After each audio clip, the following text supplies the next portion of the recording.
want to thank my guests, the United Daughters of Liberty, for reminding us just how much we owe that proud lady who holds the torch for all of us. And I want to thank all of you for your help in finding and capturing the sick, demented person who has been threatening not just me, but this entire community.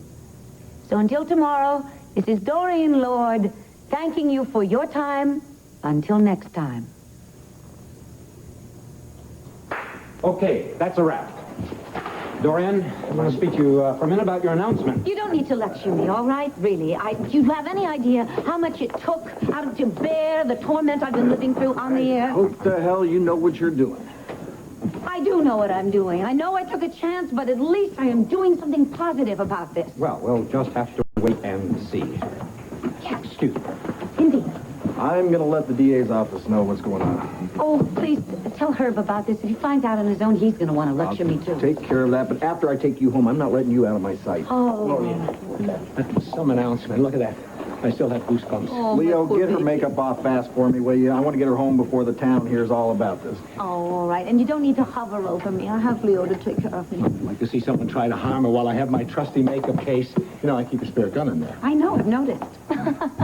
Oh, why don't you call her? Get that over with now, all right? All right, so hurry up, huh? All right.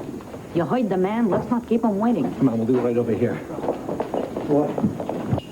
You're lucky to have such a loyal protector. Let's just hope we don't need him. You and me both. You know, you were really something going public with that terrifying story. Leo, I have no choice. I have been tormented and tortured by this. There just comes a time when you have to put up your hand and say, Oh, my hand! Leo, what is it? My hand is burning! My God, my hand is burning! Help somebody! Please, my hand! What is it? What is it? The cold cream! There's something in the cold cream! My God, it's acid. Wow. Get to the hospital. My car's right outside. I'll call ahead. Tell me I'm going. You know what this means, don't you? Yeah, it was meant for you. That was meant to be on my face. It also means that whoever did it could be here. Right now, right here in this studio.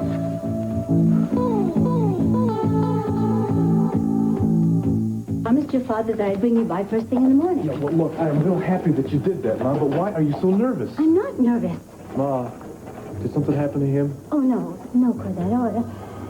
He was unusually weak last night, but that isn't why he insisted I bring you by today. But why are you acting like you're ready to jump out of your skin? Cordero, you're going to know everything when we go in to see him. Now, please, just don't make this any more difficult than it already is. Mrs. Roberts? Oh, Dr. Holt, we were just going in to see my husband.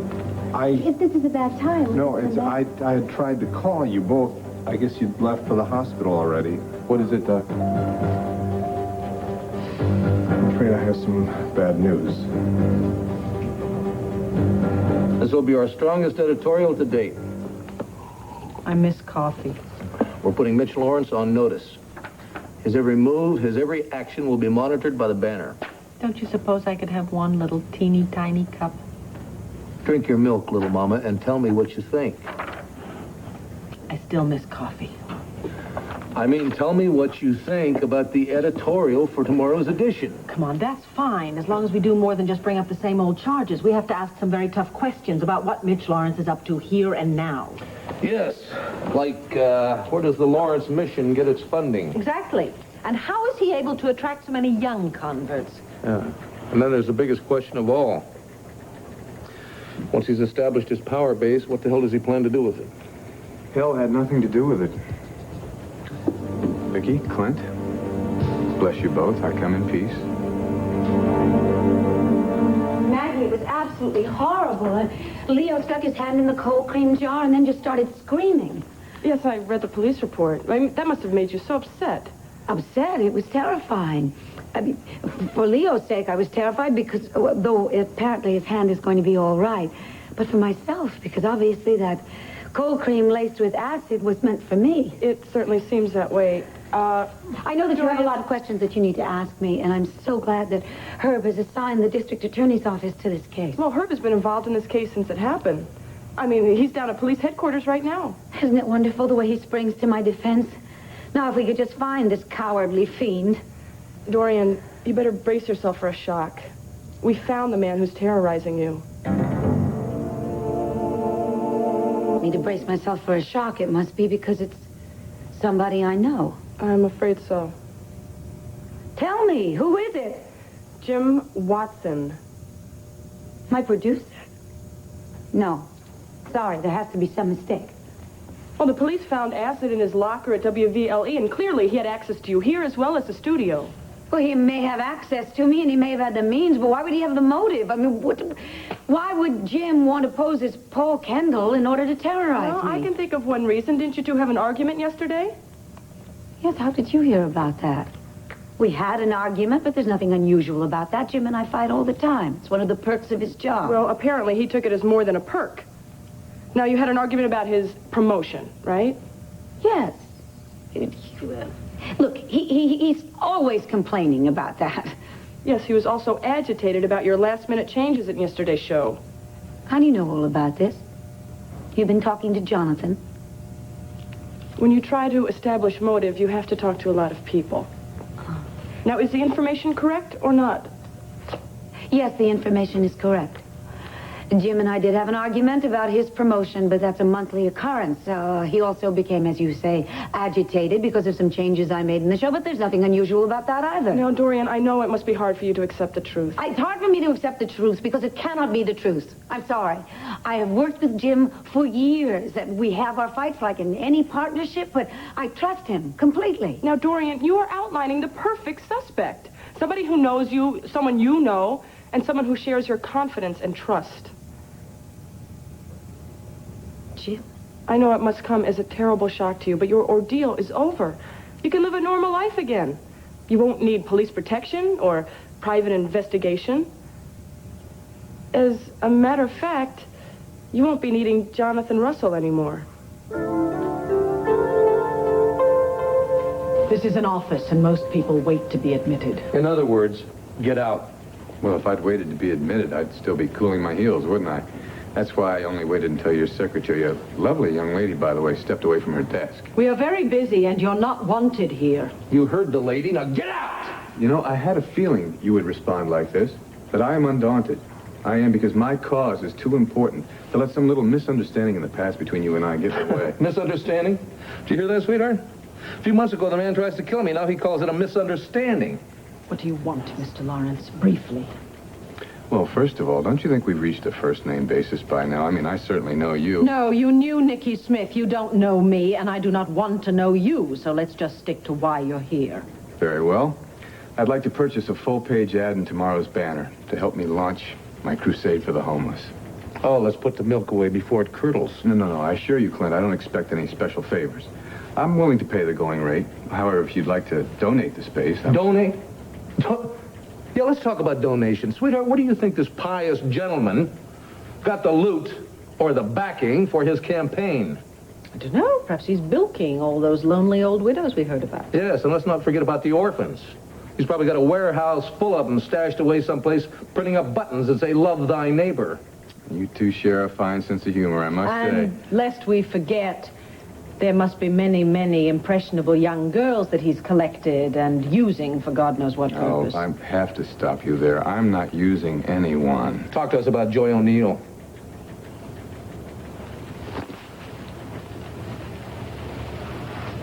Dee Dee called last night.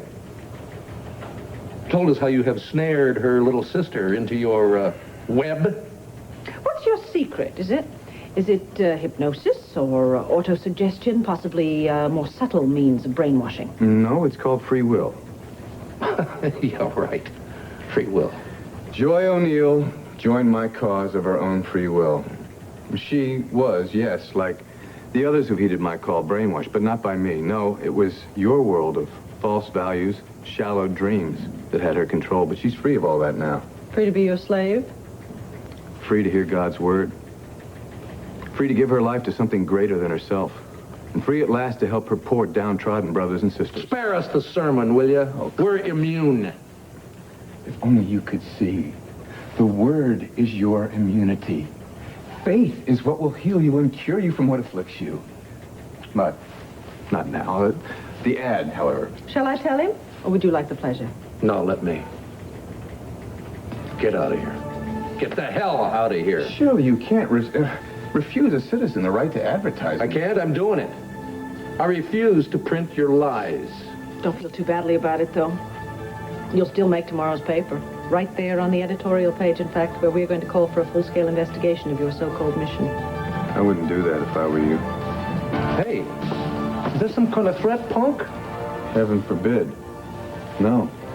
I only pray that you will see the error of your ways before the day of judgment.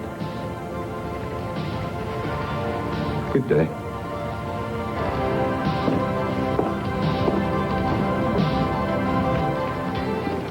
Does Connie know that we're going to go ahead without her? She knows. She doesn't like it, but she understands. Well, good. With everything that's happened to her lately, this is the last thing she needs to get involved in. Look, something I want to tell you. If you want to back out, it's okay. I can go it alone. No, forget it. If anybody's risking anything, it's you. You're a lawyer. You've got your practice and everything. I have to take whatever means are available. Yeah, but if we get caught, you could get arrested, disbarred, everything. Well, I guess we both have to run a couple risks. Yeah. Hi, Dee Dee. Pete, I got here as soon as I could. Thanks, Jude. Well, you may just want to turn around and head back after you hear what we've got in mind. Well, all I know is that Joy's in trouble, so whatever it is, count me in. How do you feel about bending or possibly breaking the law? Well, I've bent and broken a few in my time. What's the story? Well, somehow Mitch Lawrence and his people have convinced Joy to leave home and move in with them. Are you serious? Yeah. Oh, is this insane or what? I mean, can't she see through this guy? She sees only what Mitch wants her to see, which is why we've got to get her out of there. If we get her alone, maybe we can open her eyes. Get her out? You mean against her will? Yeah, well, you can say it if you want. We're going to kidnap Joy and bring her back home. So what do you say, Chip? Will you help us? Will you help us help Joy? Look, why don't we go down to the lounge? Well, Dr. Wallach, please, tell us what's wrong. Did my pa take a turn for the worse? Court, I'm sorry. Mrs. Roberts, about an hour ago, Mr. Roberts died.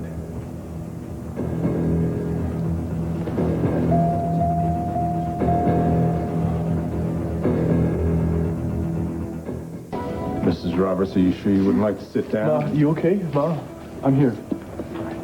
I'm here. Mrs. Roberts, I wish there was something I could say to ease the pain. Would you like to speak with the chaplain or someone? No, I think we've had enough of those for a while. I'm sorry? No, nothing. Look, Ma, maybe the doctor's right. Maybe we better sit down, right? Doc, how did this happen? I mean, I just saw him yesterday. I could have stayed with him all night. No, there's nothing you or anyone else could have done to save him, Cord. Believe me, he was on the best medication. He was being monitored around the clock, and about an hour ago, he was sleeping and his heart stopped. We tried to revive him. Doctor, I know you did your best. It was very peaceful, Mrs. Roberts. He simply stopped breathing. Doctor, I'd like to see him now. Ma, are you sure you're up to this? Doctor, please. I'd like to see my husband. Of course. He's in ICU. Would you like me to go with you? Cord, let's go and say goodbye to your father.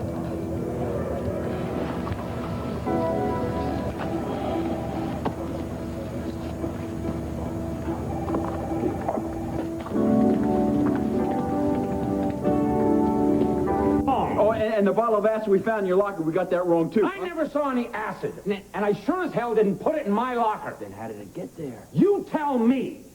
I'm a television producer. I don't go around mixing acid in people's cold drinks. Jim, these are serious charges against you. Call your lawyer and get him down here. Herb, I don't need a lawyer. I didn't do anything. I mean, ask Dorian. She's known me for years. She knows I wouldn't lift a finger to harm her. Not the way it sounded yesterday.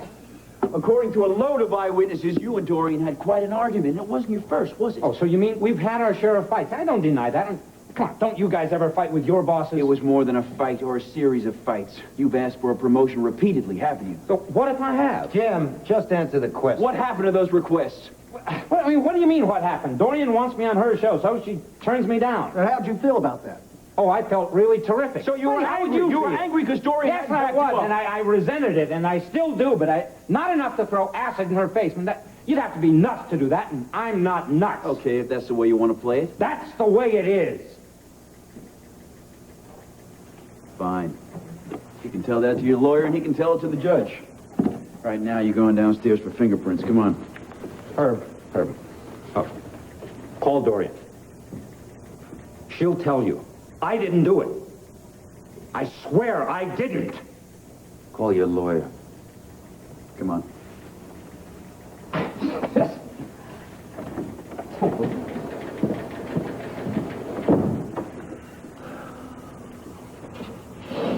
He's lying. He's awful damn good at it.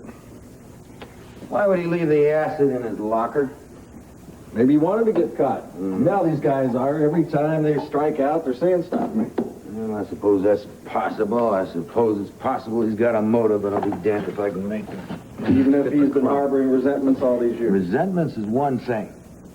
At least Paul Kendall had a reason for wanting Dorian scarred for life with Jim Watson. I know it's far-fetched. It's more than far-fetched. The worst thing we can do is pin a rap on Jim Watson. If the real psycho is still out there, that'd put Dorian in more danger than ever. Sit down. Have you had breakfast? I can have Emma bring you something. Dorian, I'm hardly an invalid. I just stopped by to make sure you were all right. Oh, that's so typical of you. You're the one who's injured, and yet you're worried about me. Well, I shudder to think of your mental anguish. You must have been very shocked to hear about Jim. I was, really. I still can't get over it. I mean, I thought I knew him so well. So did I. Of course, you've worked with him a lot longer than I did, but he always seemed so, well, I don't know, I wouldn't say level-headed because he always had that temper, but nothing to suggest that he'd... And that's what gives me chills, Leo. I mean, to work with a man day after day and not realize that you're the object of his obsession. My mother would say it's the drinking water or the nuclear testing. I mean, people simply aren't what they seem these days. Oh, that's so true. Every time you hear about somebody going berserk, they go and they interview the neighbors. They always say the same Well, thing. he was so normal. He was the sweetest guy in the world until he pulled the pin on that grenade. You're a wonderful judge of human nature. Tell me, did you ever suspect Jim? Not for a minute. Or did I? He never said anything to you? I mean, expressed his true feelings about me? That's what's so strange. He was always very complimentary about you. Even after our fight? Especially after the fights. But of course, you know, he may just have meant to, What? What were you going to say? Well, he may just have gone out of his way to say nice things to you to cover up his tracks. I'm not sure. I don't think your mother's right about the drinking water. It's the human mind. And we may never know what could cause such rage in one man.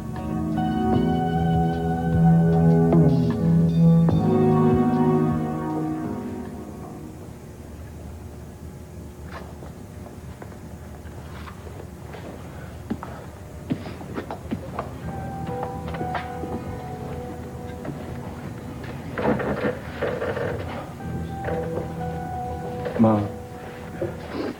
Come on, there's nothing we can do here. You go, honey bunch. I haven't said goodbye yet.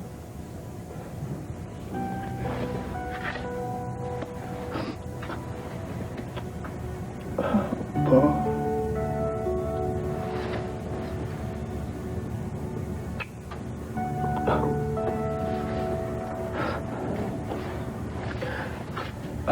I'll be outside, Mom.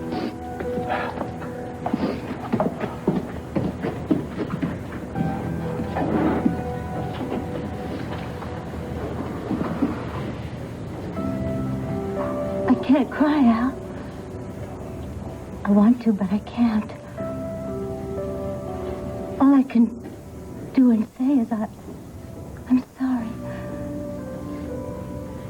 I'm sorry that I kept that terrible secret to myself all those years, and I'm sorry that I caused you so much pain and so much grief. And I know that we were supposed to tell Cord the truth today, Al. And if you would have lived, I would have, Al, but you're gone now. And if I tell him the truth, that would be the lie, because you're the only father he's ever known, Al. And I can't take that away from him, Al. I can't. And, Al, we're going to take you back home to El Paso, and maybe Cord will live with me on the ranch, and then there won't be a reason to tell him, and he'll never know. And then he won't have to come back to Landview, Al, and...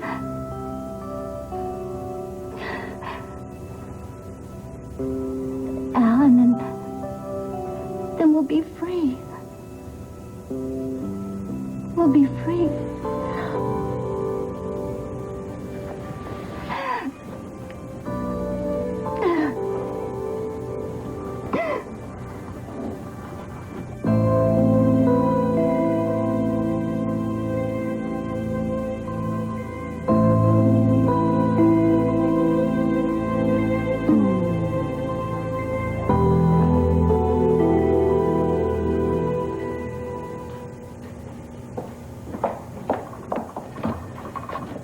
That sketch is only half finished.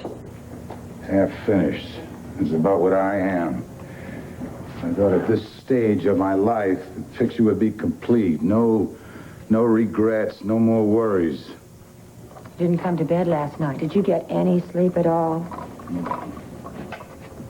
Asa, talk to me. Talk about what? Is this about Mitch Lawrence? I am going to have to let that axe fall where it may. He knows the truth about Cord. He'll find a way to use it against me. Not a blessed thing I can do. Well, it certainly doesn't help to worry about it, darling. You're right, Pamela. Let's forget all my worries. Let's have a square dance. Let's have old Mitch call the tunes, because he's sure calling mine. Asa, as I was trying to tell you yesterday, maybe you are all wrong about Mitch. And I told you yesterday, I am not wrong. If he were half the monster you say he was, wouldn't he have come to you directly and asked for the blackmail money? Now, certainly that tells you something. Yeah, it tells me this. He got the smarts in prison, and I was wrong. He is not a monster. He has turned into a desert scorpion, biding his time, looking for an opening, going right for the kill. Excuse me, Mr. Buchanan, but Mr. Lawrence is here to see you. What, again? I only want a moment of your valuable time. Mitch, really? Pamela, go with Adam. The sooner he tells me what he's got to tell me, the sooner I can get rid of him. I'm not going anywhere. Thank you, Adam. Excused. Adam. Pamela, whatever this is about, it is between this ex-con and me. I have no objections if the lady insists. Who asked you? Ah, the lady does insist. Anything you have to say, Mitch, you can say in front of me. Get it over with, Mitch. I hate to say it, Asa, but I'm disappointed in you. Oh, are you really? Mm-hmm. After all the trouble I went to reassure you that that secret was safe, how do you repay me?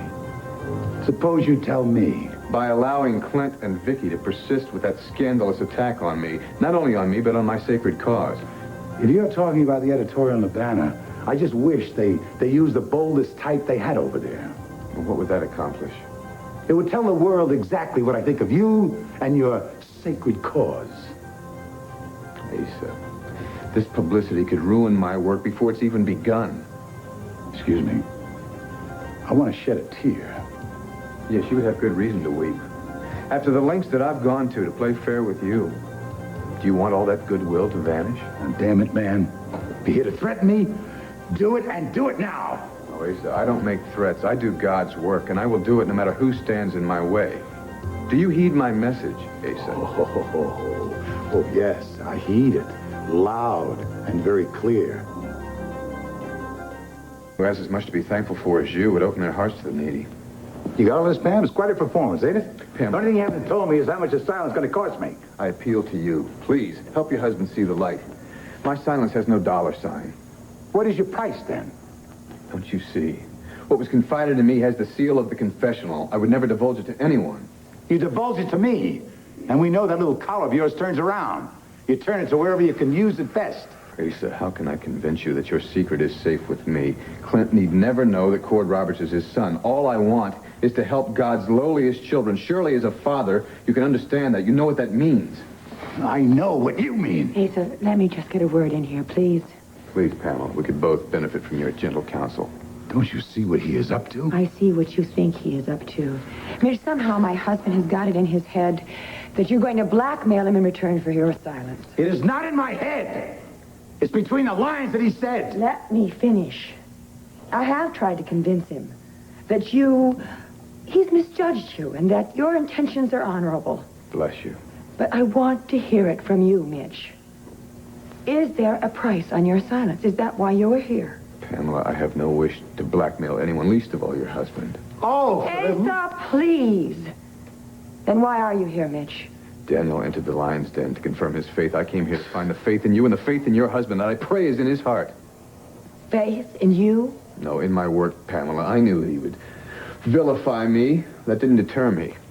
Greed is a powerful incentive. Amen. No, not greed. Self-sacrifice. What happens to me doesn't matter. What happens to you in your house of cards doesn't matter either. It matters to me. All that matters is the plight of the homeless. And if Clint and Vicky continue this assault against me, who knows how the Lord will judge us all in his wrath. Oh, Asa, don't you believe what he is saying now? Unlike you, I cannot speak for the Lord, but I can speak for myself. Now you get the hell out of my house. Asa, just don't. You hear me? I know where we stand, Mitch. And I know what I have to do. And I know what I have to do, brother. I know what I have to do.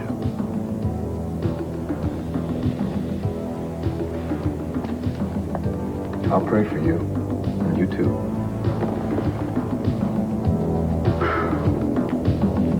I wish I shared your faith in the good people of Landview. Unfortunately, it seems to me that whatever Mitch Lawrence does, he manages to get away with it. Not this time, honey. I promise you, not this time. Not as long as I can get my hands on a printing press. Oh, darling, you can hardly tackle him by yourself. Well, I can sure try. Now, the way I see it, my job is to look after this community. And, you know, like a watchdog or something. And it's not just a town. I mean, there's you, and there's Kevin, and Joey, and the little fellow on his way.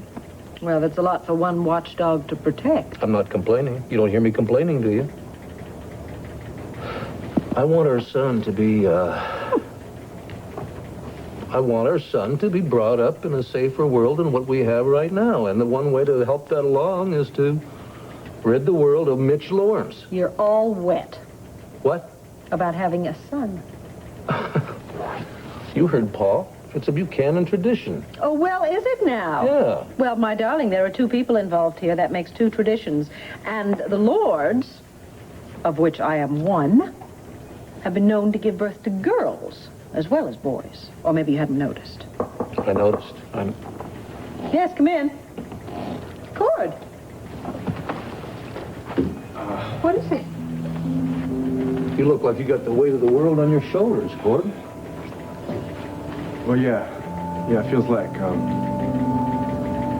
my pa died this morning. Oh, Cord, I'm so sorry. So am I, Cord. We both are. Yeah, well, Dr. Wallach said it was quick, and, his heart, it just... Here, have a seat. No, I can't. I need to get back to the hotel, be with my mom. How's she? She's in shock, I guess, but she's a strong lady. She'll be okay.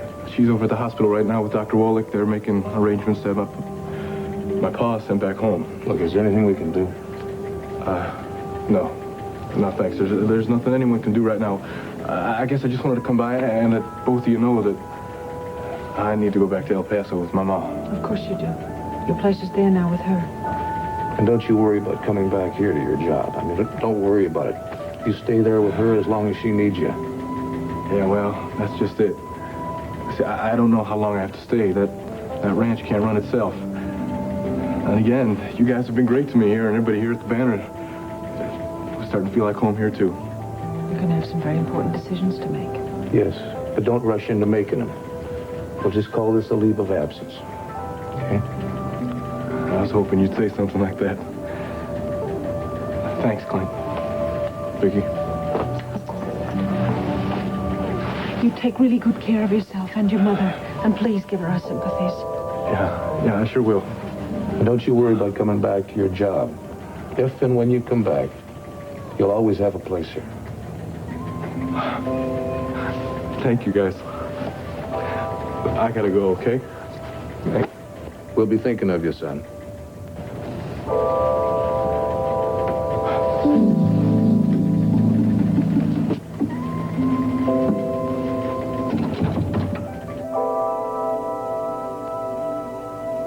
If you can't go along with us, we'll understand. Yeah, we'll find another way to get Joy out of the water side, I guess.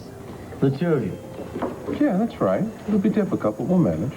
No. Your plan calls for 3. Besides, I'm not going to let you guys have all the fun. Come on. Then you're going to help us. Absolutely, but I want you to know it's for selfish reasons. I mean, my life's been kind of in a rut lately, and I could use a little adventure. Wait a minute.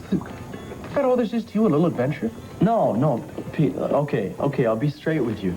The reason my life's been in a rut is because I haven't had Joy around to share it with, all right? I would do anything to get her away from Mitch Lawrence. See, I knew you'd help us. I knew it. Thanks. Welcome aboard. Look at this. Pete O'Neill and Chip Cooper shaking hands. Do miracles ever cease? Well, we might need a miracle getting Joy away from Mitch. I mean, if our plan doesn't work, it might be our only chance. It's gonna work.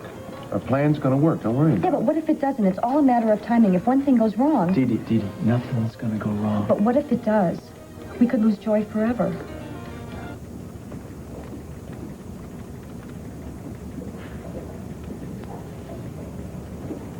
I'm not saying you're wrong. I'm just saying I've got some serious doubts. Yeah, but just because you've known Jim Watson a long time doesn't mean that you know every little quirk about him. Well, I realize that. But he's never given any indication whatsoever to me or to Dorian that he's capable of this kind of crime. Yeah, well, like my dad used to say, you gotta watch the quiet ones. Yeah, well, if you're one of the quiet ones, I'd understand. But he and Dorian fight all the time. If he's been keeping anything back, he never could tell it. Well, Watson took your advice, Herb. He's down in the holding cell talking to his lawyer. What about the polygraph? Well, on advice of counsel, Watson's refused to submit to a lie detector test. There you go, Herb. It means nothing. If I were his attorney, I'd advise against it myself. The test's nowhere near 100%. Little plain devil's advocate, huh, Herb? Well, I'm just asking some questions, Rafe. I'd be happy if you and John could provide the answers. Well, here's a question. If Watson didn't do it, then who did? Herb, it had to be someone with access to Watson's locker. Somebody could have picked the lock. It was a combination lock. Someone knew the combination. That leaves Watson himself. Right. Or anyone else at the station who might have leaned over his shoulder and memorized the numbers. Anyone who knew the politics at VLE to make sure that Watson was the obvious suspect. Could be right, you know. Yeah, well, sure he could. But I don't know. I just think that it had something to do with Watson being down. Is this conference for men only?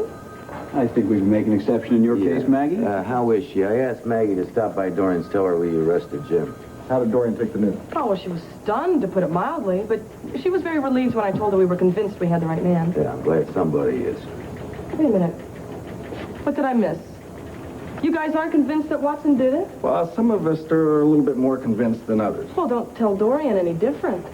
She says for the first time in weeks she feels free to live her life again. She's especially glad she doesn't need a bodyguard anymore. She said that, did she? Oh, well, not that she doesn't appreciate all that John has done for her. Yeah, of course not. Well, it's just her life will be much simpler without him shadowing her every move. You understand, don't you, John? Well, I guess that means we can all get back to our regular work now, huh? Yeah, I guess it does. Maggie, did Dorian say what she planned for today? No plans that I know of, but Leo Carson arrived just as I was leaving, so I left her in his trusty care. Oh, and Emma, don't forget to stop at the liquor store, please. I'm out of champagne.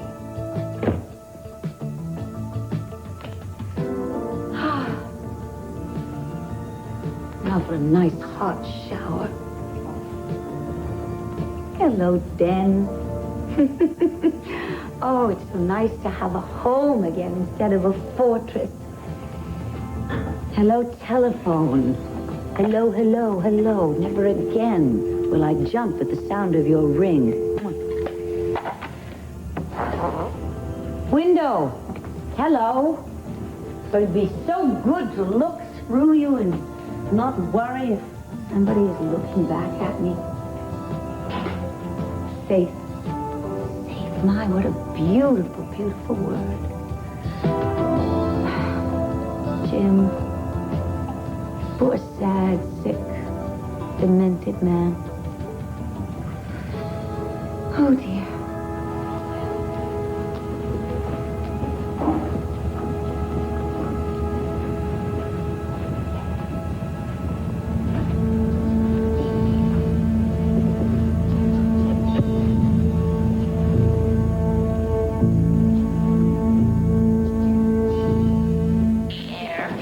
I've already checked you through at the gate. You really shouldn't have to wait too long, Mrs. Roberts. Thank you, Dr. Oltl. But please don't think you have to stay with us. I'm fine with Cord at my side. I'm sure you will. Hey, Doc, look, we really appreciate everything you've done in terms of making all the arrangements for Pa and having him sent back home. Sorry, Cord. I know you want to get your father back to El Paso as soon as possible. Have you talked to someone at that end? Yeah, when we left Ma's hotel. They're going to have a car waiting for us at the airport. Fine. Then all we have to do is make sure that everything goes smoothly here. I want to talk with the cargo chief, make sure all the forms are filled out. I'd like to go with you if you don't mind. Fine, sure. Hold on. Ma, look, Dr. Wolk and I have got to go take care of a few things, all right? I understand, Cord. Tell him to be gentle, huh?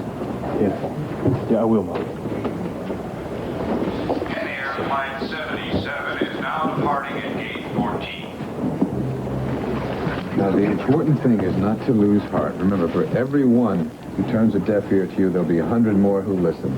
Now, go on and spread the word. I know who you are. I'm sorry, ma'am, have we met? You are Mitch Lawrence, aren't you? Yes, I am, and you are? This is Al Roberts. Oh, yes, I tended to your husband in my hospital ministry. How is he? He's dead. Oh, Mrs. Roberts, I'm so sorry. You have my deepest and most heartfelt The sympathy. hell with you and your sympathies. You're still in shock, of course. Perhaps if we prayed together. You are not a minister, you're a murderer. I know you're in pain, but please. You have no idea of knowing how I feel. And I have no idea what you plan to do with that confession that you extracted from my husband. I have no intention of telling anyone about it. I don't believe you. But you can't hurt me any more than you already have. Mrs. Roberts, I've done nothing to hurt you. No. My husband had a chance to recover until you went into his room and you fooled him into giving you our family secret. You caused his relapse. Now, if there is any justice in this world, one day you are going to pay for what you did. My dear lady, I know this is your grief speaking and not really yourself. I merely tried to unburden your husband. No, I'm quite sure that he would hate to hear you offering such threats and accusations. How dare you speak for him? How dare you look at me and deny what you've done? Look, obviously my words won't assuage you. Perhaps my prayers will. I'll light 100 candles for your husband, right? Fare thee well. What was that all about? Never mind. Let's just get back to the mission and see how Joy O'Neill's doing, all right? Announcing Lone Star Airlines flight Diego waiting for El Paso. Ma, everything's all taken care of. That's your flight now, Mrs. Roberts. Dr. Wallace, thank you for everything you've done.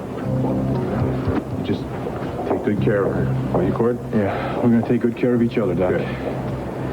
Look, saying thanks just isn't enough. Ma, you ready? Ma? What? Come on, it's time to go, Ma. Thank you. Yes, Mrs. Roberts. You have a good, safe flight. Thanks.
allowing Clint and Vicky to persist in this scurrilous attack upon me. Not only me, but upon my sacred cause. If you're talking about those editorials in the Banner, I just wish they used the boldest type they have over there. And what would that accomplish? It would let the world know what I think of you and your sacred cause. Don't you see that this negative publicity could kill my work before it's even begun? Excuse me. Well, I shed a tear. Yes, you would indeed have reason to shed a tear. After all the trouble I've gone to play fair with you. Damn it, man, if you're threatening me, do it. And do it now. I don't make threats, Asa. I do God's work, and I'll do it no matter who stands in my way. Do you heed my message, Asa? Oh, yes, I heed it. Loud and very clear. I have got to stop that editorial.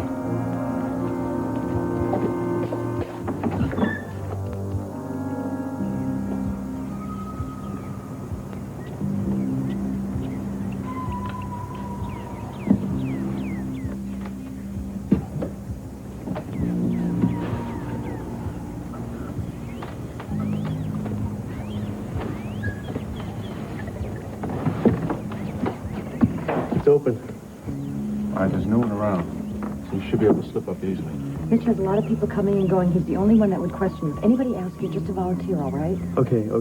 Now, you guys are going to get to the front door, keep Mitch distracted while I get in here, carry out Joy, right? Right, but try reasoning with her first, okay? All right, but I don't think I'm going to have any luck at that. I mean, she's not going to listen to me before she listens to you. Well, just don't let her talk her out of it. I know that kidnapping her is really drastic, but... I know, it's the only way. Fine. You need what, 5 minutes? 5 minutes. Okay.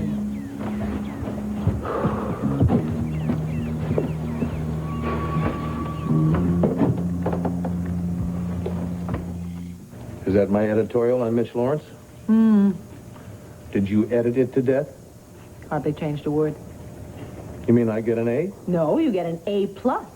This is brilliant. It really is. Hopefully it will get the people in Landview to take a harder look at this Mitch Lawrence and his phony conversion and his fundraising.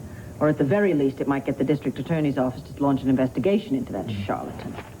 I tell you something, that little Joy O'Neill, she must be a very troubled young lady to align herself with the man who shot her father. I don't care what cause he's preaching. If we just knew what his real intentions are, sweetheart. I mean, what could it be? To get a lot of people to trust him and send him a lot of bucks and let him split town with a lot of money? He's too arrogant just to disappear. Come on, the more power he gets, the more he wants. Yeah. Vicky, Clint, Paul.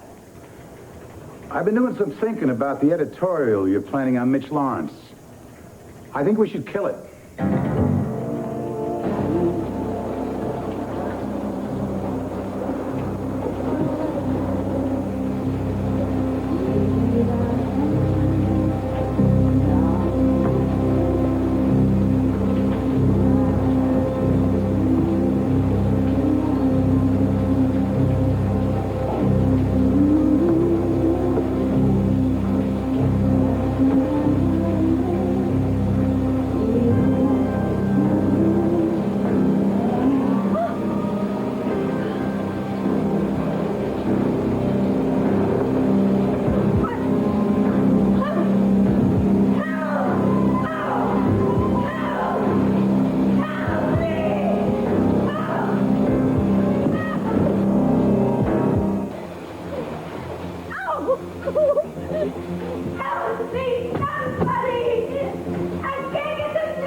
Sisters and brothers. Oh, the work is going splendidly here. You're doing wonderful work, Allison. Thank you, Mitch. Two poor homeless men showed up. Someone on the street told them of your mission. Oh, well, I hope they were fed and given lodging. Sure, one of them was this old wino. I told him he had to throw out that demon rum before he's going to come over here and live. Willie, you are an inspiration. Well, I remembered your preachings, Brother Mitch. And I helped him pour out that bottle myself. He ain't never gonna be boozing it up no more. Oh, that's fine work, Willie. You know, there's much to be done for the Lord, and he needs every sober man and woman he can find. Oh, hallelujah, brother. Yes, Allison and I just came back from the airport, and our disciples today are finding the going very rough. Yes, very rough indeed. Oh, I feel so bad about it. You know, it is so sinful that these people will spend money on airline tickets and expensive vacations and can't share 25 cents with those who have nothing, not even hope. Amen. Heed the message. But I told them to persevere in our cause. You know, one day we will have a mission with enough rooms to house hundreds of poor souls lacking in lodging and lacking in friends. I have taken to my heart the stirring words to Psalm 121. Sister, can I look at your Bible, Oh, please? here, brother. Thank you. Bless you. Yes, here it is. The Lord is thy keeper. The Lord is thy shade upon thy right hand. The sun shall not smite thee by day, nor the moon by night. The Lord shall preserve thee from all evil. He shall preserve thy soul. The Lord shall preserve thy going out and thy coming in from this time forth and even forevermore. That is God's will that we are doing here. And we will not be deterred. Amen. Gotta hand it to him. He's got a convincing rap. Well, we have visitors. Visitors who are vowed enemies of us and our mission. Behold, brothers and sisters, people who I have sinned against, people who still will not forgive me, people whose forgiveness I beg for and pray for every night. Pete, Dee Dee, welcome. Oh, please, come in. We all love you here. Is Joy here? She's upstairs, brother. All right, Allison. I'm afraid that Pete and Dee Dee might be trying to... I'll watch over her. All right. Here you are, sister. Well, I assume you're here about Joy. Yes, we've come to see that she's here of her own free will. Well, you know, I'm so sorry that you forced her to choose my family over your family, but she made that choice of her own free will. Well, then you won't mind, because that's why we're here. We want to find that out. Yeah. Well, Joy is very happy she's at peace, and she's got a new purpose in life. I'm quite sure you would be thrilled with that if I weren't involved. Oh, that's true. But we'd have trouble with any kind of a cult that Joy would be involved with. No, Dee Dee, this isn't a cult, it's a mission. You may speak to any one of these people here, and they will tell you exactly what I'm up to. You'll discover that I'm doing good in the world. Sooner or later, you'll change your mind about me. I just hope that, with God's help, maybe that'll be today. And you won't mind, Mitch, if we sort of just mingle with these people and find out if any of them, Joy included, is here against their will? Do you see bars on the windows? There are lots of prisons, Mitch. Some are mental. Well, like I said, feel free to find out for yourselves.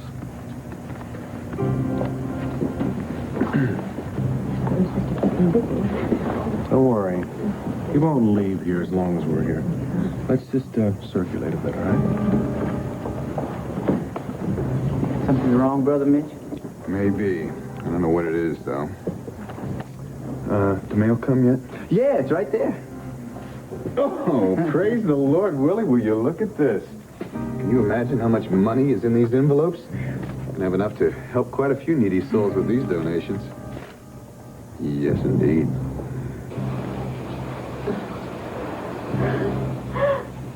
There.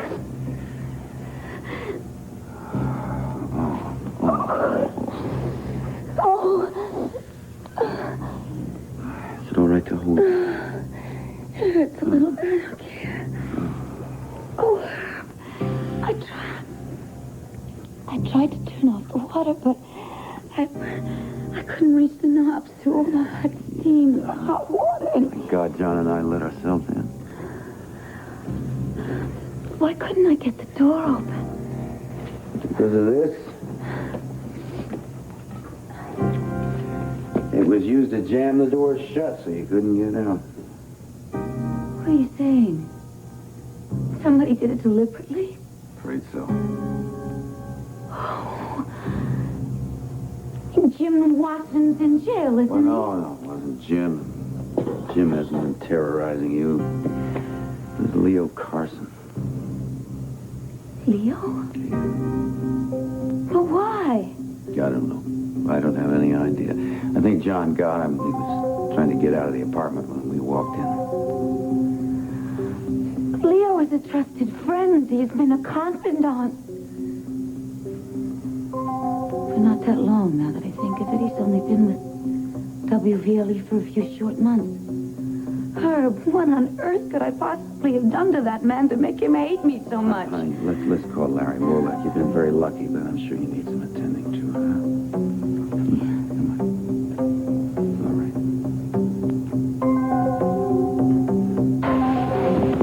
Come on. Let's have it, Leo. Why are you terrorizing her? Because she deserves it. Why? I have my reasons. Spit it out, you creep, or I'll knock it out of you. Are you working for Paul Kendall? No, I never heard of the guy. Till that article in the Banner, but he gave me a cover. Keep talking, hey! I'll tell you. Only then you're going to realize that the lady you saved is really a horrible person. She deserves everything I've given her. And more.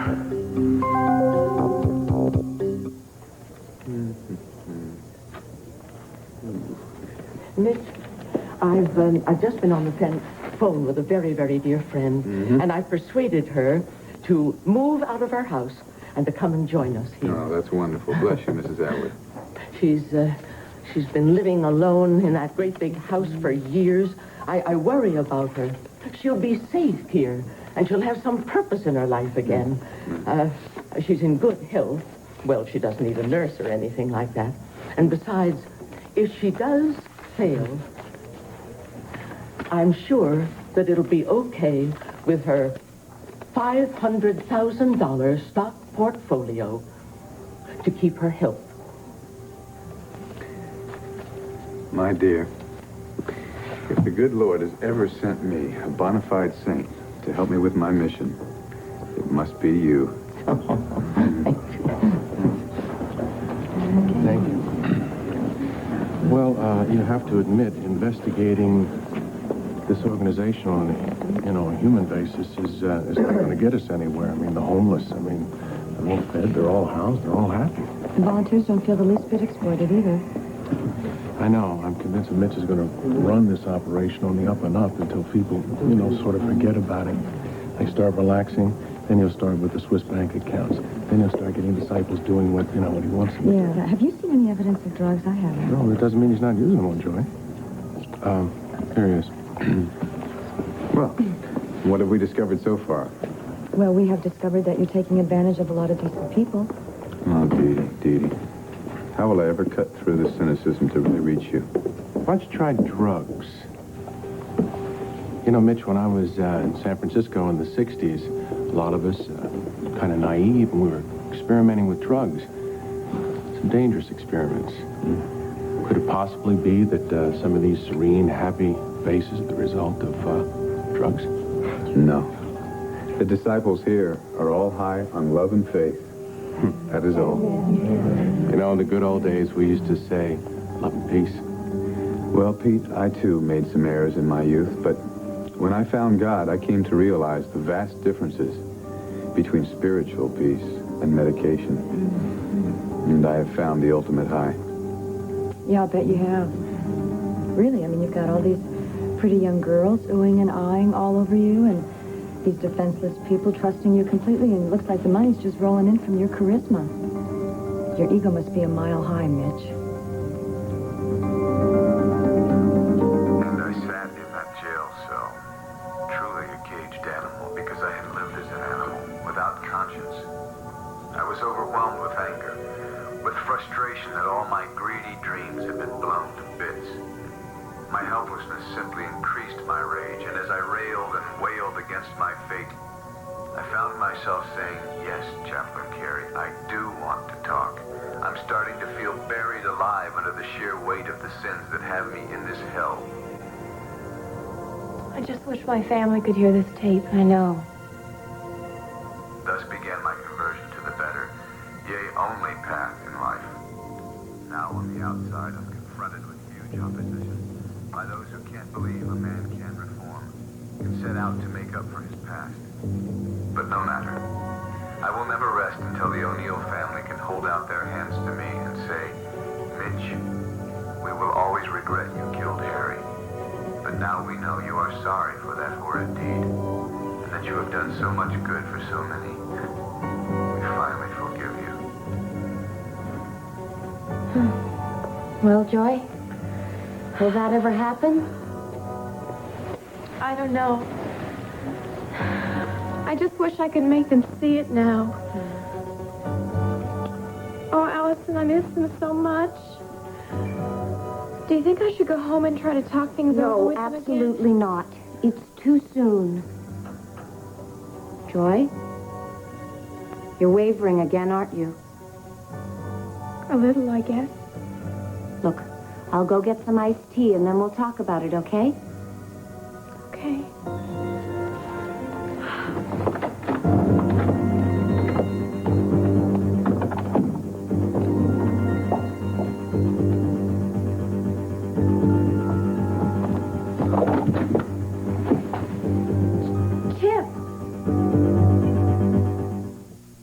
All right, I want you to put this cream on the burned area 3 times a day, and you should be all right. Thank you. I'm really very lucky that it's nothing worse than a bad sunburn. Yes, you are indeed. Good heavens, you say it was your own makeup man? Yes. It's hard for me to believe, too.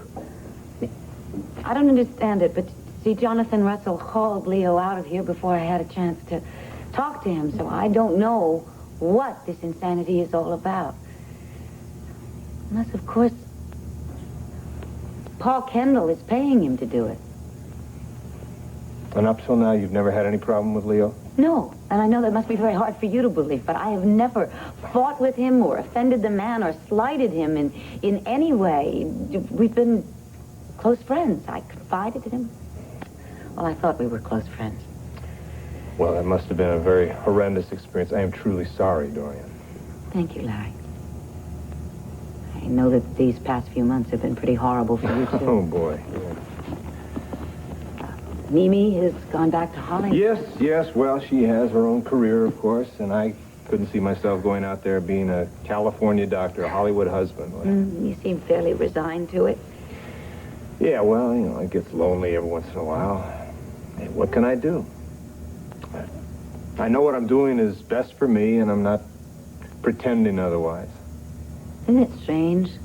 The way sometimes life can change us and the people around us, and you wish it wouldn't. You wish you could control it, but you can't. You're very philosophical today. Yes, well, I guess a near brush with death does things to change one's perception of life. For 5 minutes, anyway. Thank you very much for coming by immediately as soon as Herb called you. Well, I had a cancellation, so the timing was perfect. You gonna be all right alone? Yes, well, presuming that they did indeed arrest the right man. Yes, I will. And I'm very, very grateful that this horrible saga in my life is now over. All right. I have to go now. I want to stop by the Banner and see Vicki and Clint about another matter, but you will be all right. Yes, I'll be just fine. Okay. I had called Cassie, but she's not in, but I'm going to be just fine. Good. Here alone. All right. Listen, Larry, I don't know, if I should call you up someday and ask you to lunch, would you? Yeah, I see no reason why not. Good. You take care. Will.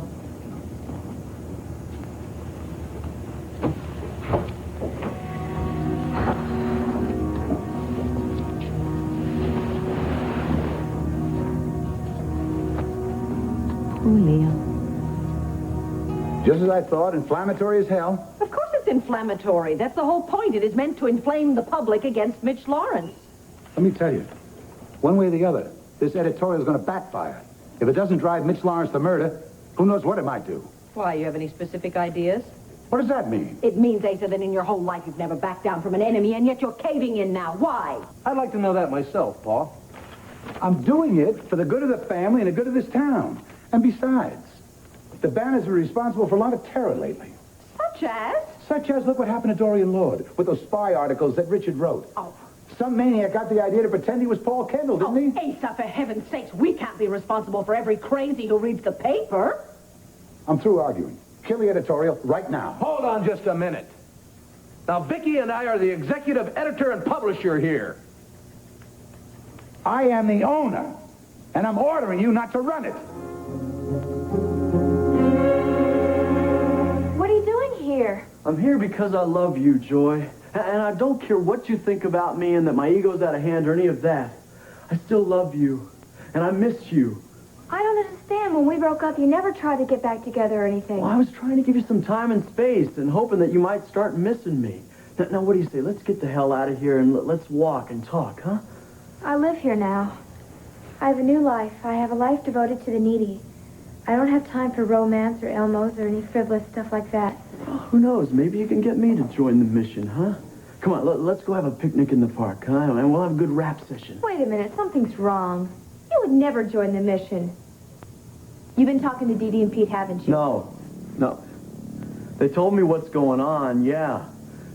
And it scares me, Joy. I mean, this whole scene scares me a lot. Because I love you, as a friend, if nothing else. Now, listen to me. Everything I said about wanting to know where you were and what you're into was on the level. Now, just go with me, all right? I can't leave, and I don't want to leave.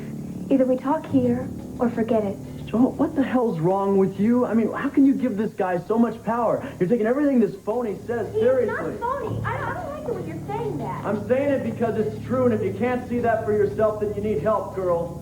Now listen to me. I'm going to take you out of here. By force if I've got to. Hey, that is against the law. You know I'm legally of age to do whatever I want to do. But you don't know what the heck you're up. You don't know what you're doing. I'm not leaving here, and you can't make me. If you try, I'm going to scream my bloody head off.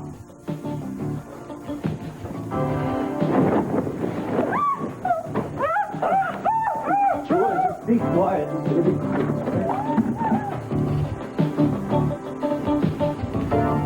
Mitch. There's someone in Joy's room, and I think he's going to try and kidnap her. All right. Ronnie! Relax. Please, I want you to take another brother, go down and check the doors and guard them. It seems that someone is trying to kidnap one of our disciples. No. Right, Allison, I want you to call the police. Do what I told you.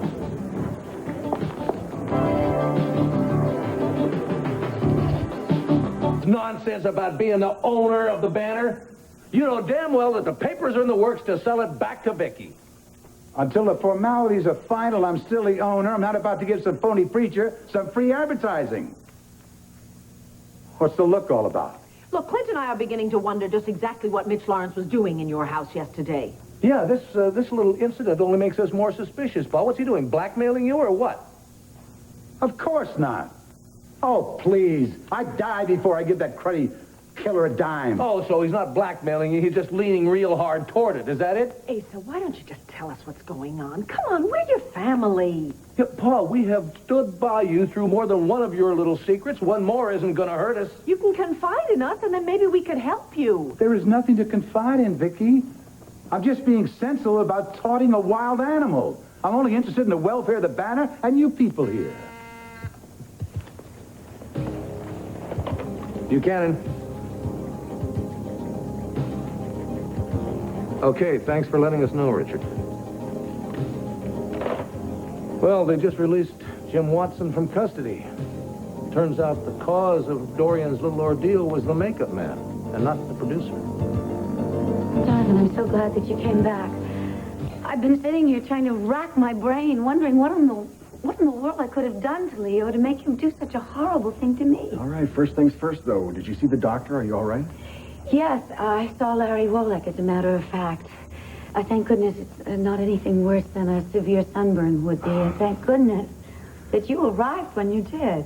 Yeah, I think fate had a hand in it this time. I mean, I got the inspiration about a moment too soon, right when you needed me. How did you figure out that it was Leo?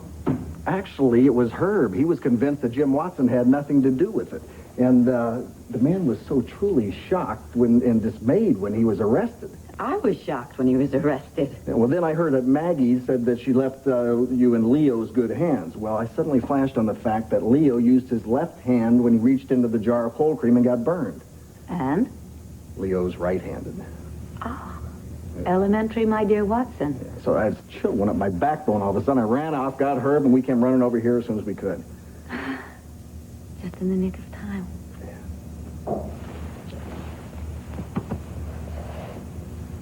Oh. Sorry. I'm just No, I'm glad sorry. you weren't seriously hurt. No, yeah. Okay.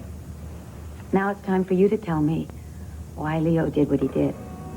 All right, but let me get us a couple drinks first, all right? I think I could use one, and you're going to need one. Is this going to be as bizarre as I'm afraid it's going to be? Worse.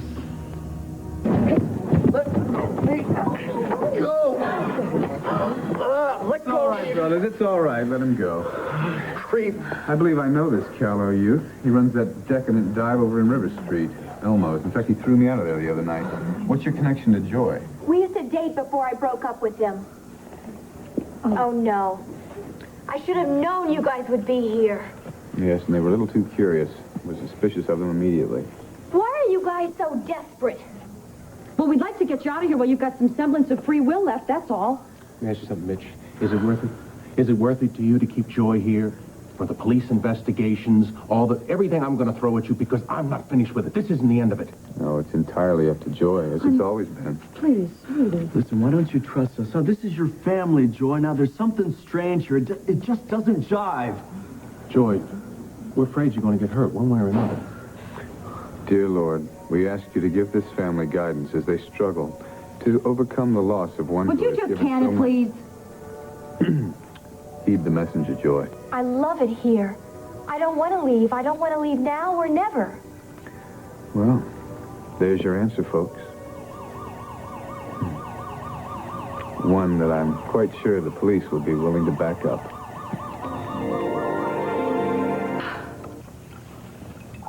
I'm ready, I think. You never told me that you had a sister, Melinda. What does Melinda have to do with this? Everything, I'm afraid. You see, Leo's been in love with her for some time. Oh, John, how's that possible? My sister Melinda has been in a mental institution for many years. Exactly. And Leo worked there as an orderly a while ago. I see.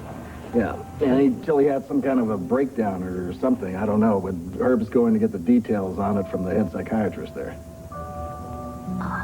Okay, what does Leo being in love with Melinda have to do with his terrorizing me? Well, according to your sister, she's being kept in the mental institution against her will and has been for some time. She says that you just pay off all the shrinks in order to keep her there. And Leo believed her. Yeah.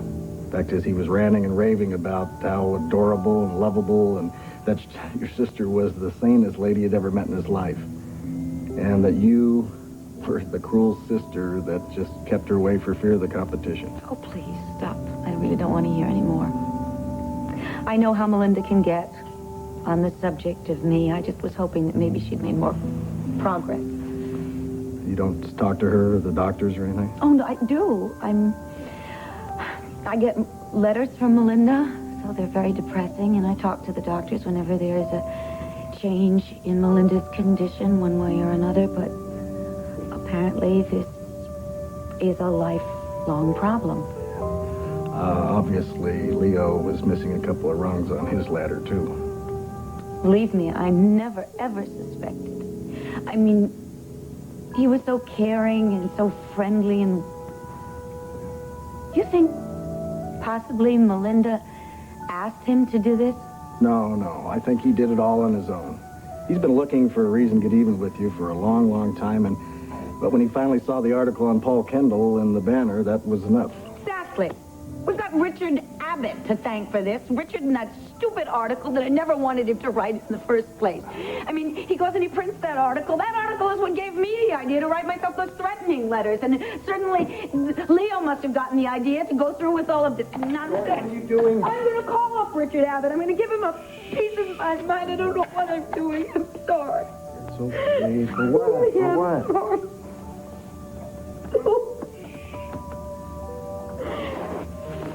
John, I can't stand the thought of my sister in that hospital. It's so tragic. And Leo, too. I mean, why does life have to be like this?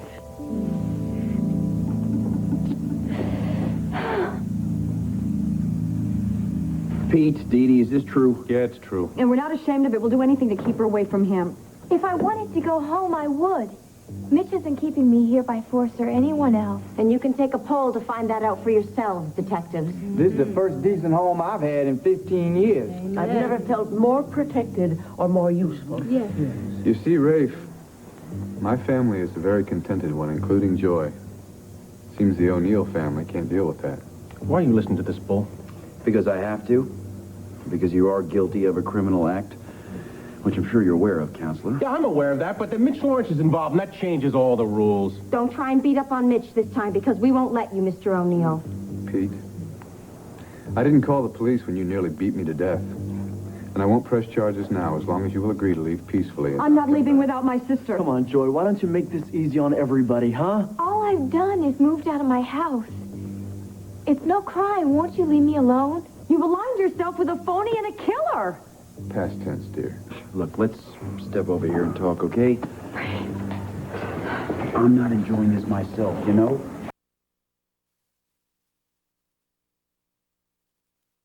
Killer. Past tense, dear. Look, let's step over here and talk, okay? I'm not enjoying this myself, you know?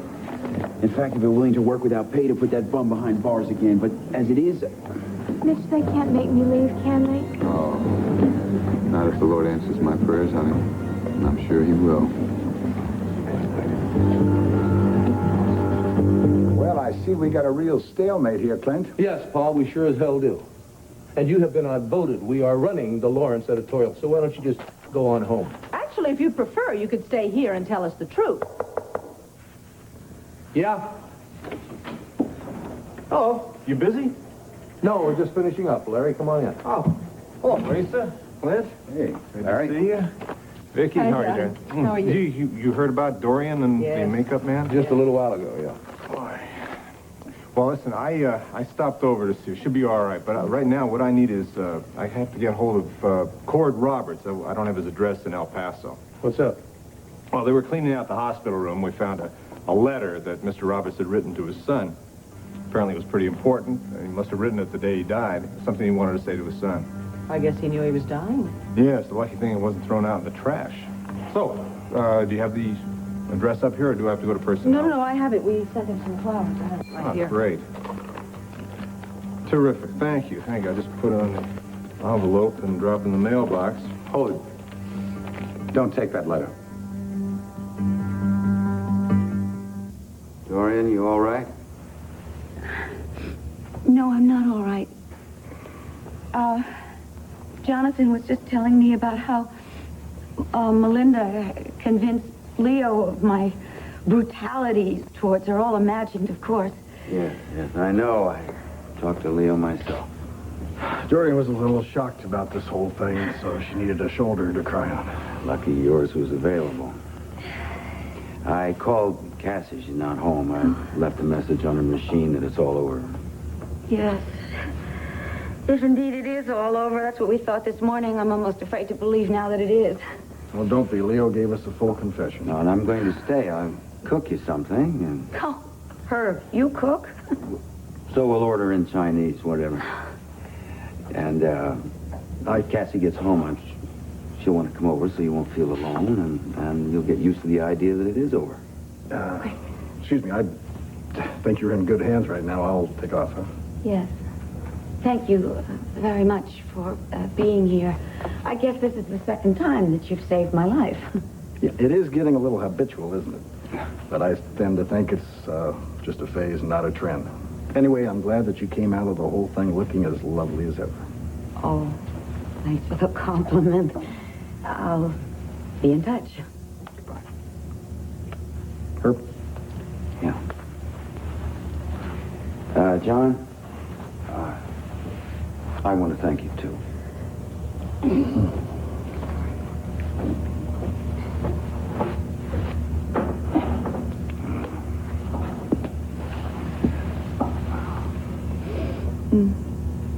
It's one of the major areas of damage. It's all right. I'm sorry, Vicky. How's that? It's fine. Can you believe this with Melinda?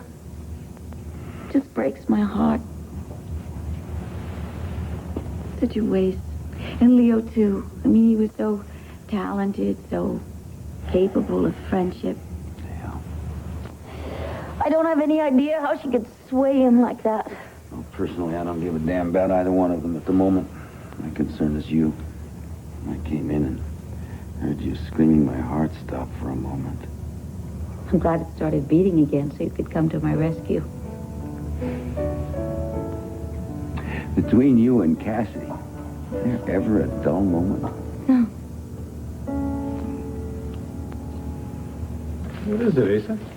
Oh, I just think it's a lousy idea to put that in the mail. What if it got lost? Boy ain't likely to get another one. It's true, I suppose. Clint, Cord going to come back here after the funeral? Well, he didn't know for sure. Maybe yes, maybe no. Well, why don't we just wait till he makes up his mind? I'll take the letter, put it in my safe. Well, that's not necessary. I'll lock it up in my desk. Seems like a good idea. Yes, and if we haven't heard from Cord in the next few days, we'll call down there and see if he's made a decision. If he's coming back, we'll have the letter for him. If he's not, we'll send it to him registered mail. Cord's a nice kid, isn't he? Yes, Vicky and I were just talking about how fond we've become of him in such a short time. Yeah. Well, speaking of kids, how's this one doing? Oh, this one's perfectly content. Yeah. Daddy's a little anxious, though. Uh-oh.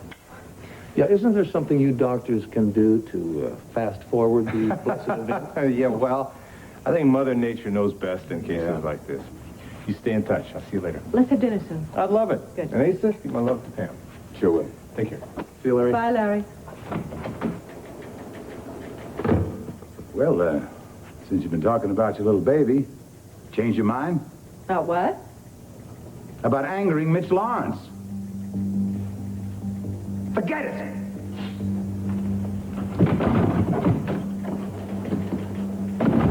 The plot thickens. Yeah, but what is the plot, honey? What could Mitch possibly have on the old man?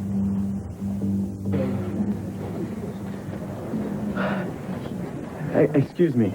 Joy, can I please talk to you? If you don't mind, I'm mad at you, Chip. Please? Okay. Look, what I said earlier, I meant. I still love you, Joy. That's why I came here. Now, why don't we just get the heck out of here and give ourselves a second chance, huh? I mean, the band means nothing to me.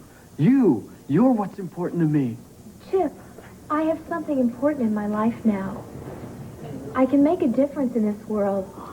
I never thought that was possible before. Ray, can't you do something? Look, any evidence or hint of evidence that he's pulling something, we could.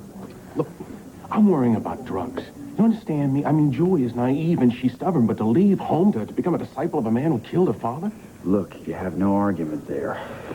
Can we get a search warrant or something? Well, I'll talk to Ed. Maybe if you file a complaint to suspicion of criminal activity. We'll do anything. All right, for now, though, I think you should pack up your concerns and good intentions and leave. No, now without one more try.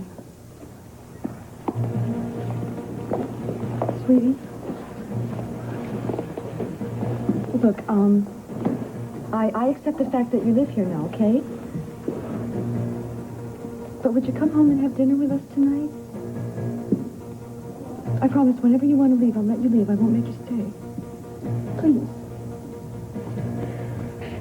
I can't trust that. How can I say I can't trust you?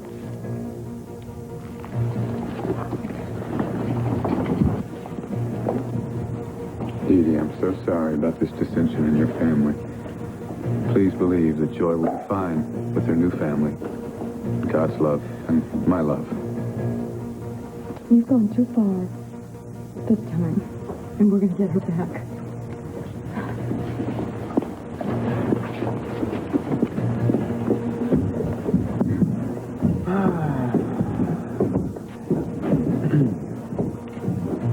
Whoa, I hope we don't have to go through that very often.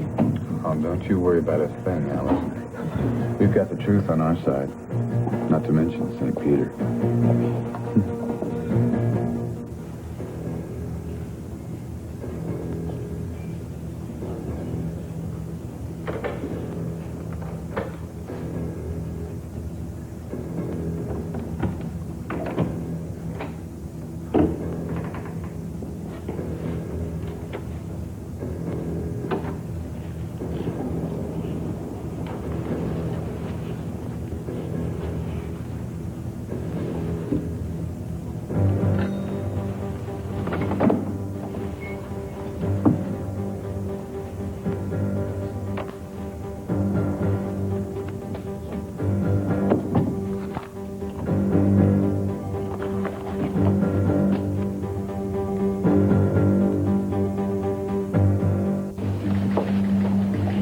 darling, this series that Richard's been writing about the waterfront development projection is really good. I've got to tell him. Yes, he's a good writer. There's no doubt about that. You know, with us around here to help share the duties, it's going to give me more time to write. And what the hell is this? What's wrong? Somebody's jimmied the drawer on his desk. Now, why would anybody want to get in here?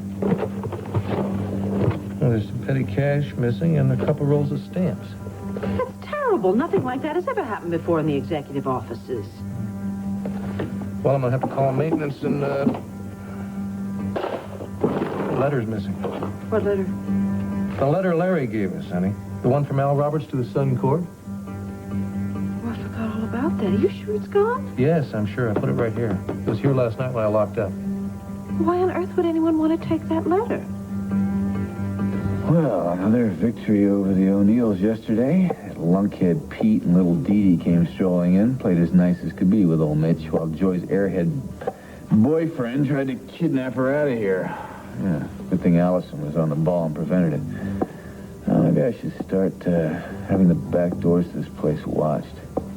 Then people get the idea that I'm, using force to keep people here. The police backed me up on Joy anyway, having a right to stay here, but Pete's comments on drugs probably mean some uniforms with search warrant will be here soon. I have to figure out where to stash my supply of the drug that makes little Joy want to stay here with me.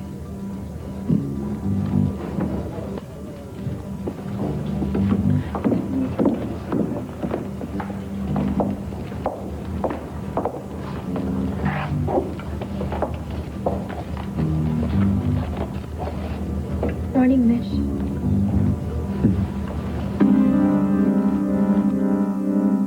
It's the dumbest thing I've ever heard of.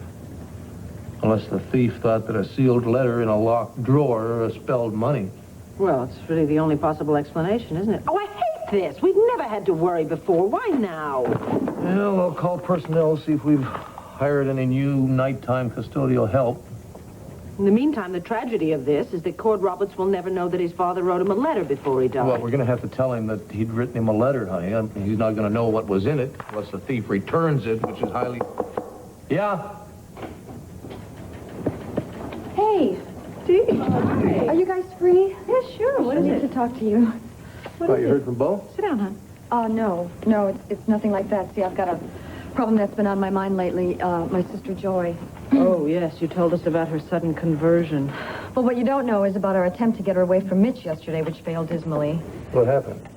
Well, see, Pete and I got Chip Cooper to help us.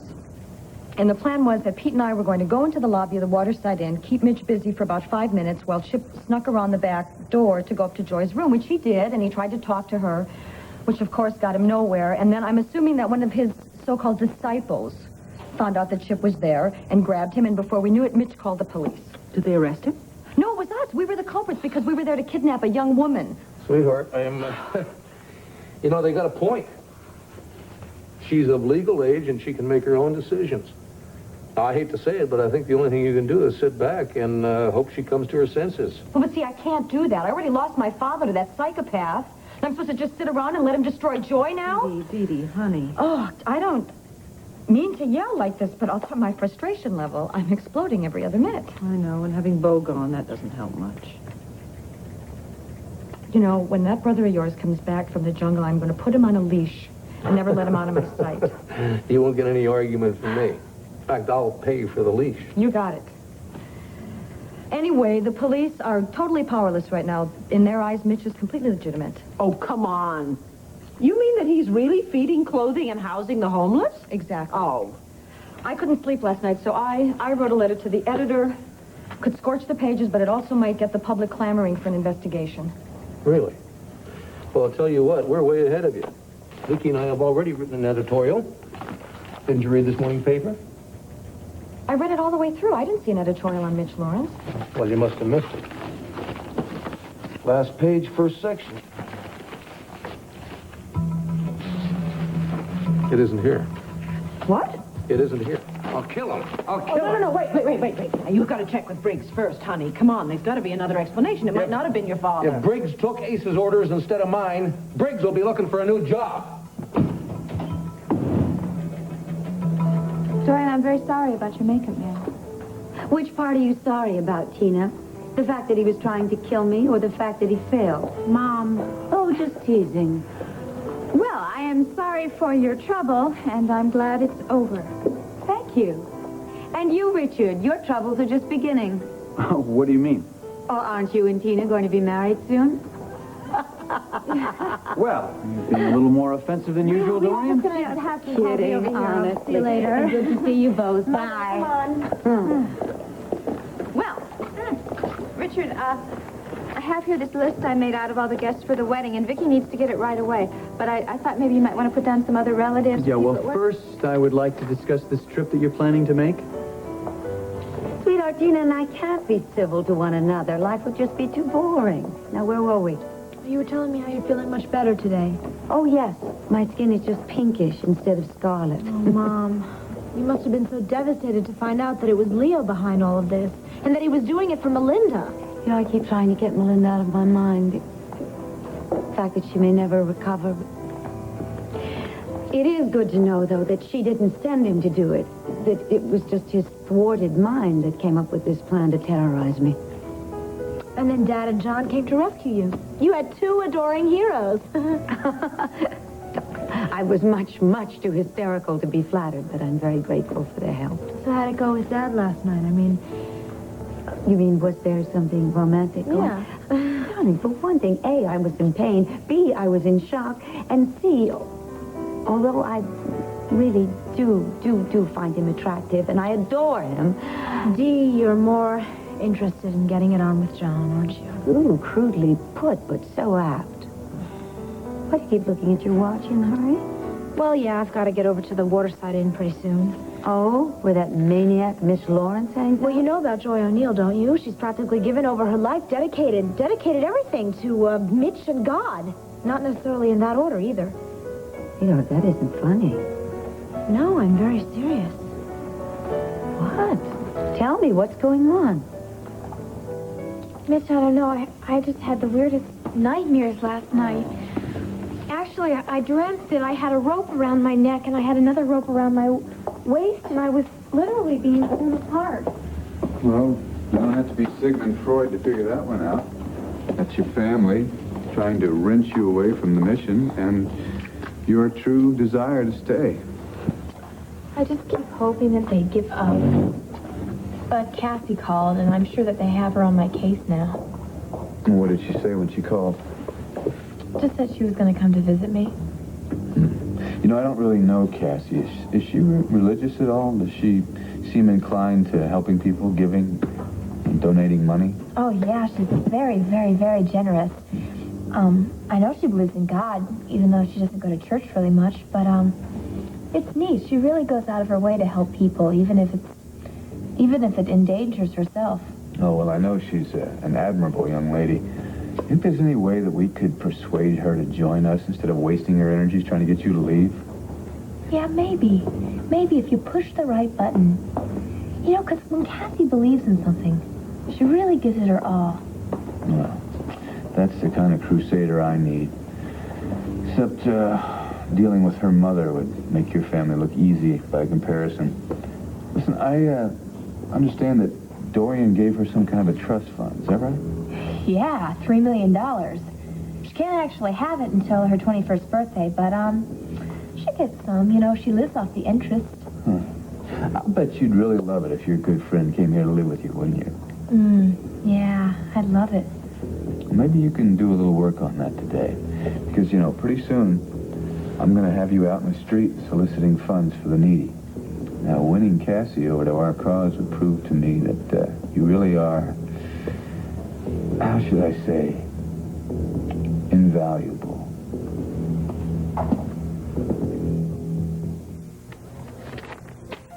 There.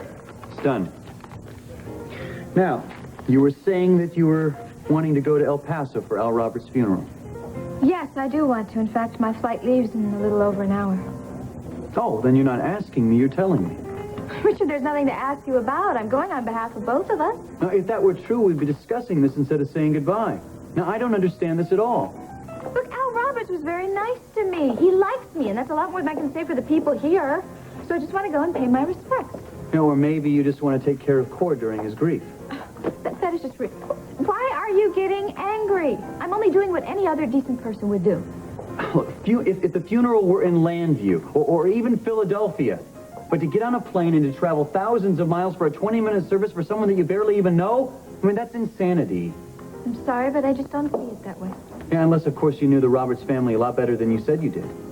Look, why are you so angry? I'll be back tomorrow. What is the big deal? Cord is supposed to be getting over you, staying away from you. Now, you don't think going on this trip is going to give him some kind of a signal to start coming on to you again?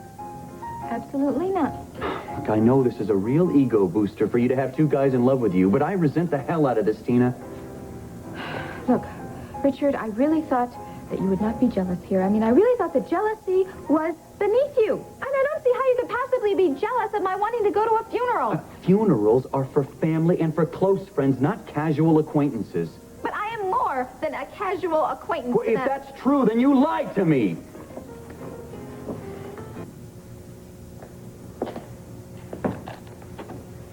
You want to read the paper all day, Pamela? Well, it's a lot better than asking questions and not getting any answers.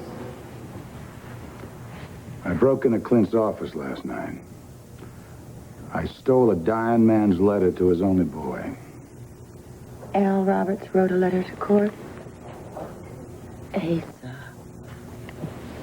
Asa. Oh, Asa. Not only took the letter, I read it, and I burned it. Now, am I despicable or what? Real close. No. No, honestly, there's no kindness. Yeah, you really are. You want to hear what it said besides the obvious? No. Pamela? You're going to hear it anyway. And you are going to be my priest, whether you like it or not, and I don't care if we're not Catholic. Al told Cord that Clint was his natural father. His mother was the victim of the times, my prejudice, and my ability to pay for anything I want. He tried to make Cord understand that why his mother had to keep it a secret and why Al had to help. He asked Cord to forgive his mother and not be angry. May God help me. He asked the boy to forgive me, his granddaddy. Pamela, I tell you, I sat down and I cried like a baby.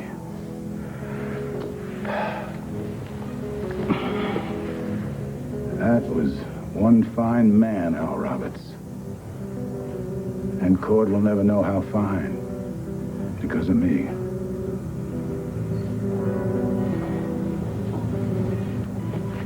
Asa, it's time. It's time to truly clear your conscience. Honey, that's why you cried. Because the guilt is just piling up. From all those things way back then right up to now, depriving Clint of his son, depriving Cord of his father, that he needs so much right now. Oh, Pamela, I cannot lose Clint. I told you all this and how he'd react. I started something, and no matter how much I regret doing it. Look at you. Look at you. How much more can you bear up? How much more can I take? I will carry it to my grave. And you better do the same. And supposedly, Asa's main concern is the repercussions in the family if we go after Mitch in this fashion. But, of course, we think that he's... That was it. That was it. Asa called Briggs last night after we left and said to kill the editorial, and on top of that, he said it was a family decision. Well, honey, he'd have to have done that because he knows Briggs would have called us immediately. Yeah, well, you know what? It's going to run tomorrow. And on top of that, I am going to put the lead paragraph on the front page. All right, good for you. Good for you. You know, it's not like Asa to back down like this. What do you say we try one more time to get to the bottom of this, honey? Fine by me. You want to come along, Dee Dee? No, I am really sick of fighting. I'm gonna let you guys handle this. I really wish there was something else we could do for you, though. Cassie's going to give it another shot today, so cross your fingers, and I'll talk to you guys later. Yeah, we'll stay in touch about everything, will you? I sure will. You know what? I intend to get pregnant 5 minutes after Bo gets home. We need some little Buchanans running around. Bye. Clint, Asa had to know how furious we'd be. Yes, yes. And that means it's definite that Mitch Lawrence is blackmailing him. Let's go find out why.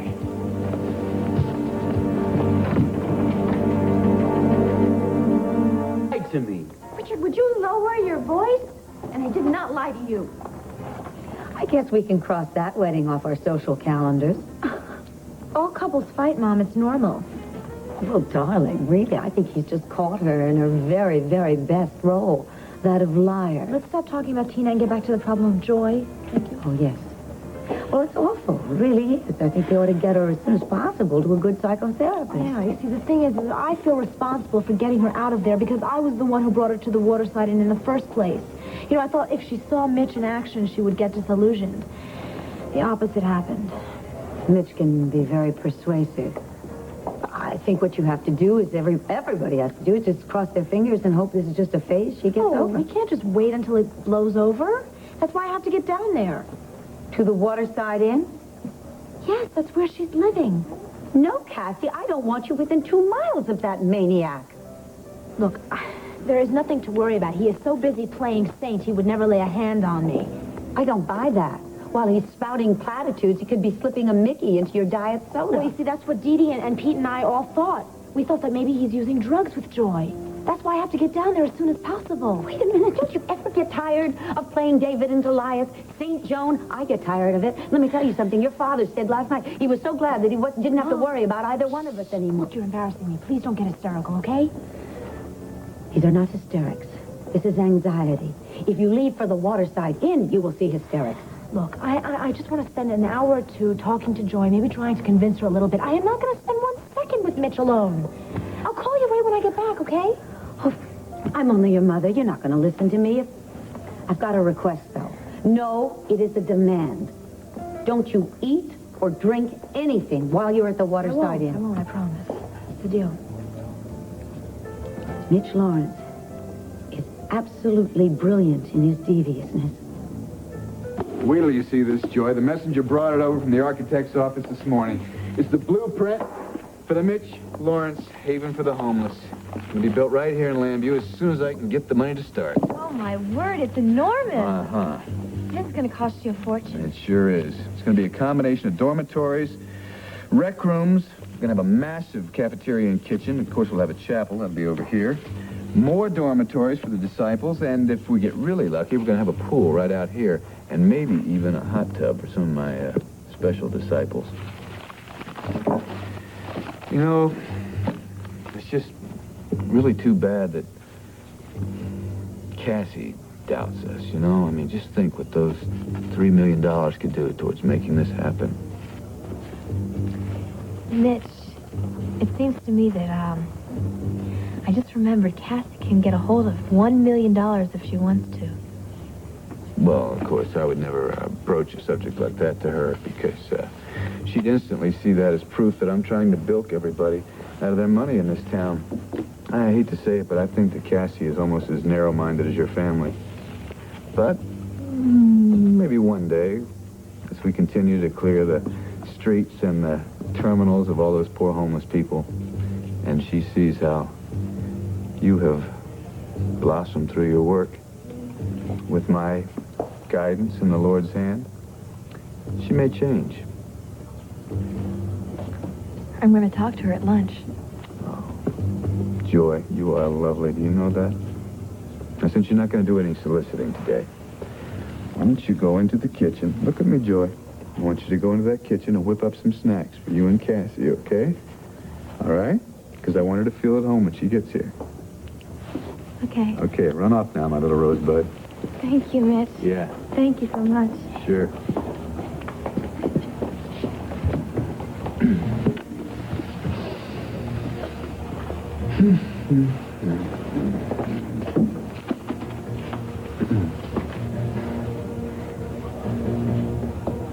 Now, if I can just get a little bit of this into little Cassie.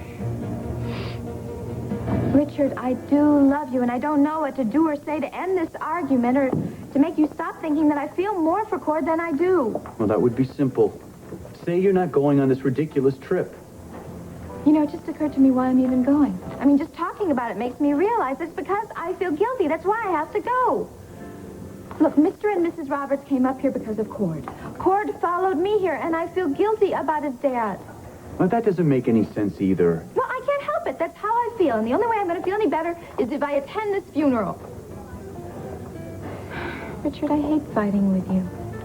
I do, so please try to understand. Or if you can't do that, then just accept things as they are and don't make them any worse. All I can tell you is going on this trip is going to encourage Cord. It's going to give him hope that he's got a chance with you. Now, if you go, I'm going to believe this is what you want to do. Now, I can't just accept this. Richard, I have to go. My plane's leaving in a little bit. Fine, Tina. You go on your trip. Make your conquest. But I'm going to be doing a lot of rethinking while you're ridding yourself of your guilty conscience in El Paso.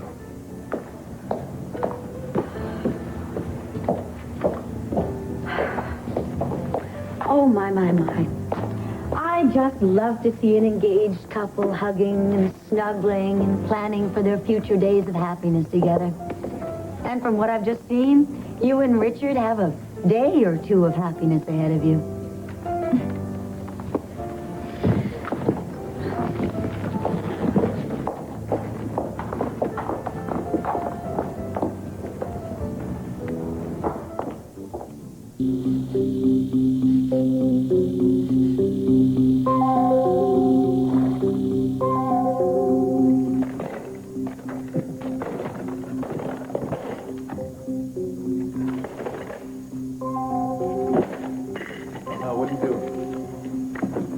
Going to bury him, I'm going to bury it all. I don't want to come home and run into memories everywhere I turn. Stop this, please. Stop this. Cordero, I know what I'm doing now. I've done this before. The only way to bury the past is to truly bury it, not to stare at it, not to think about it. I learned this lesson once before when I was 16. Look, you're all full of grief right now, all right? Now, stop it. You were losing control here. It's been like this for weeks now, and I just don't know where this is going to end. Oh, we are in the middle of a terrible tragedy, and we're going to get through this thing together, both of us. Well, why do I feel like I'm just so alone? I don't know why, Ma, because I'm here and I love you, and you are never going to be alone, all right? But I could be. I mean, I could be. You could leave and never turn back. How can you say something like that? Where is that coming from? I don't know.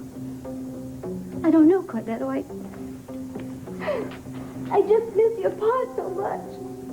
Yeah, I know you do, Ma. I miss him, too. You know, I can remember him just as it was the first day that we met. He had these new boots and a new hat, and he had it sort of cocked to one side over one eye, and he just sort of kept staring at me and grinning at me. And, of course, I wasn't at all interested. Yeah, well, you must have changed your mind pretty quick, because to hear Pa tell it, you guys got married not too long after that. Yeah, that's true. I was so much pressured by my mother, and by him I had no choice except to just get married. And then you had me. Even though a lot of people didn't like the idea of Mexicans and Texans getting married.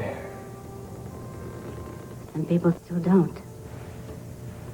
Yeah, I know. I guess I keep wondering if I might have had a better chance of winning Tina if I hadn't been half Mexican. How dare you let that little tramp doubt your heritage? The best side of you is your Mexican side, and don't you ever, ever be ashamed of that.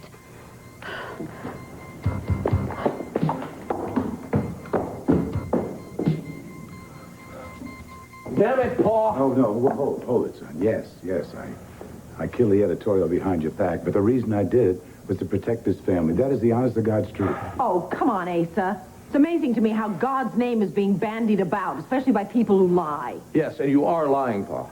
You're lying. Mitch Lawrence knew about that editorial. He came over here and demanded that you kill it.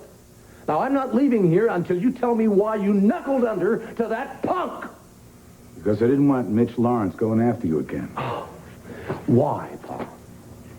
Why? Why do you always have to let one of your little secrets blow up in your face before we find out about it? Now, come on, give us a little warning this time.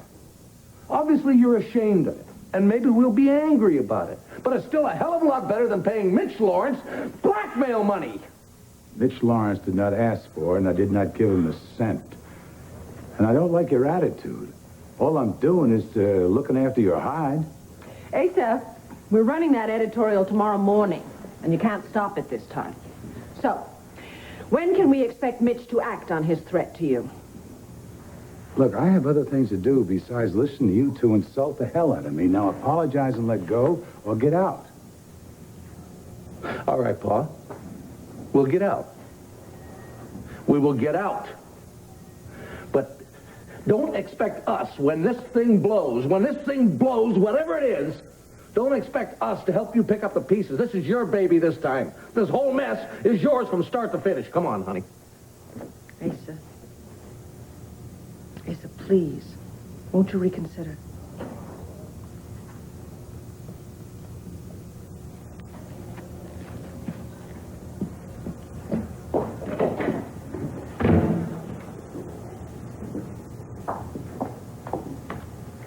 Heard the door slam. Coast clear? No, they didn't believe me, Pamela. They're too intelligent. They know Mitch Lawrence is blackmailing me. No matter how much I deny it, that's not going to change their mind. Mitch Lawrence is not blackmailing you. Well, you tell it to them, okay? Huh? You're the one that befriended that ex-con. Tell Vic and Clint that he would never do such a thing to me. Did they mention the missing letter in Clint's desk? No, there's no reason they would think I would take it. At least I didn't have to look them in the eye and lie about that. Oh, Pamela. Little pieces of my world are slowly crumbling, sliding off the edge of the universe.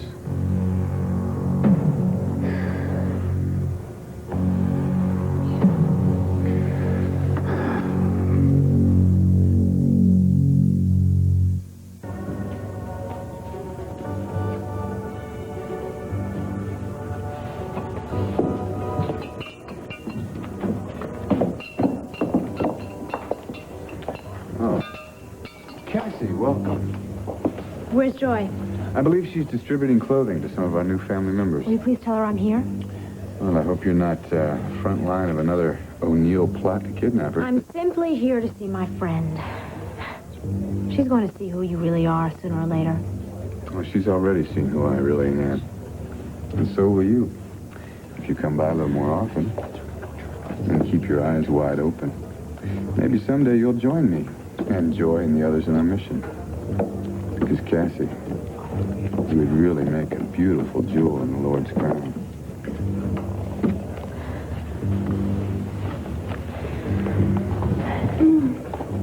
Joy, you're here. Yeah, look, can I persuade you to talk somewhere else, please? No, I've got sandwiches here. Let's go sit down, okay? Have a nice visit, my little angel. Thank you. Sure. Listen, there's some fresh tea right over here. Would you see that it gets delivered to Joy and her friend? I'll do that right now. Thank you.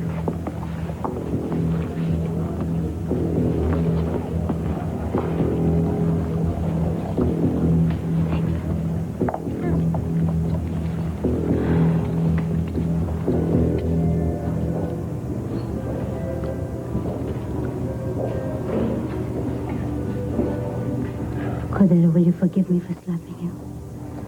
I'm sorry. You know I've never done that. I've never even spanked you. But you're right. I was out of control. Ma, don't worry about it. It's already forgotten. Maria? Cordero? I'm sorry for your sake that Al was taken by the Lord so soon in his life. I know how much you depended on him and loved him. Paul always loved the 23rd Psalm.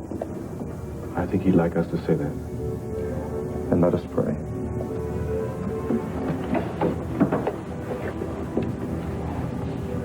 Lord is my shepherd, I shall not want. He maketh me to lie down in green pastures. He leadeth me beside the still waters. He restoreth my soul. He leadeth me in the paths of righteousness for his name's sake. Owner of the newspaper. Yes, I know. I just wanted you to know that it's partially my fault, and that if you're going to be angry at anybody, please be angry at me. I see. Okay, better sit down.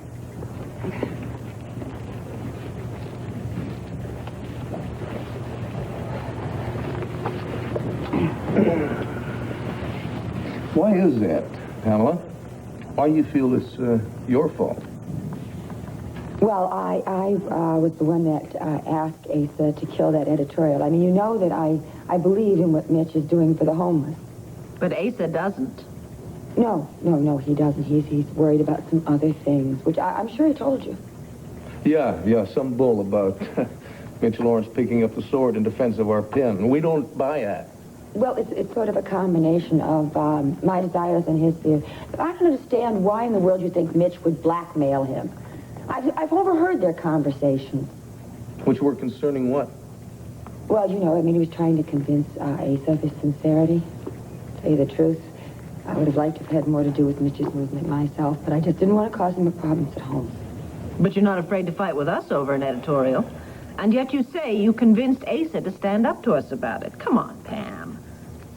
Furthermore, he never used you as any part of his defense. Well, that's because he is embarrassed. He doesn't want anyone to know that I have any influence at home. He's not the total boss, but it isn't true. I mean, he does listen to me and act on what I say sometimes. Look, I just wanted you to know that you were wrong, and I'm very sorry that I caused a family feud. But why would you want to feud with us over this? We're not the only people in this town who are against Mitch Lawrence, are we? Besides, we do run this paper, which you know. I would like to see the man work in peace. I don't know why you can't give him a chance to prove himself. And if he doesn't, all right, then blast him away. I don't care. We are not going to sit back while he bilks people out of a lot of money and ruins a lot of lives. For instance, Joy O'Neill's, who right now is living at the Waterside Inn as one of his disciples. Well, isn't that just proof of my point? If Harry O'Neill's daughter can find goodness in Mitch, then... Oh. Anyway, what I came for was because I didn't want you to believe that Asa was lying to you, and also I just wanted you to forget about the whole thing about the blackmail. We'll think about it. Right. Well, thank you. Talk to you later. Bye.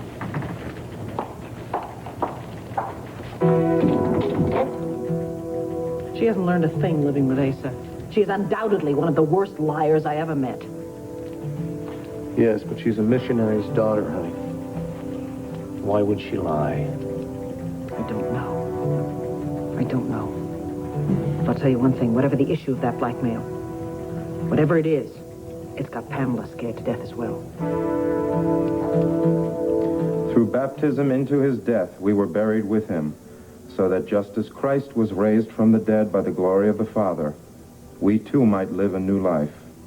If we have died with Christ, we believe that we are also to live with him. We know that Christ, once raised from the dead, will never die again. Death has no more power over him. This is the word of the Lord. Thanks be to God.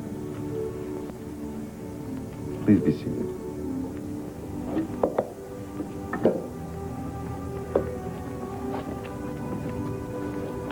I'd like to speak personally of Al for a moment. I've seen many proud fathers in my time, but none prouder than Al. And that continued over the years as Cord grew into a man, very much like his father. Loyal, decent, caring, living by the standards this great country was founded on.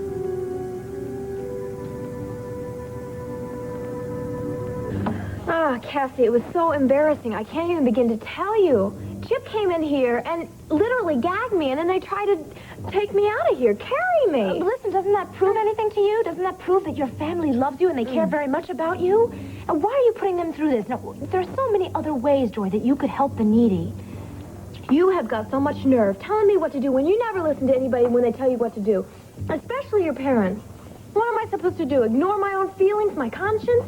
I gotta be my own person, and I gotta continue to heed the messenger. What does that mean? Joy, are you being brainwashed? Please, yeah, Mitch tortures us every night until we scream, and then the next morning we wake up and we don't know what's happening to us, and then we just go along with everything. Kathy, give me a break. I'm just listening to my own feelings. That's what we don't understand, Joy. Because if you were listening to your own feelings, why would you choose to work for a man who shot your father? Drink.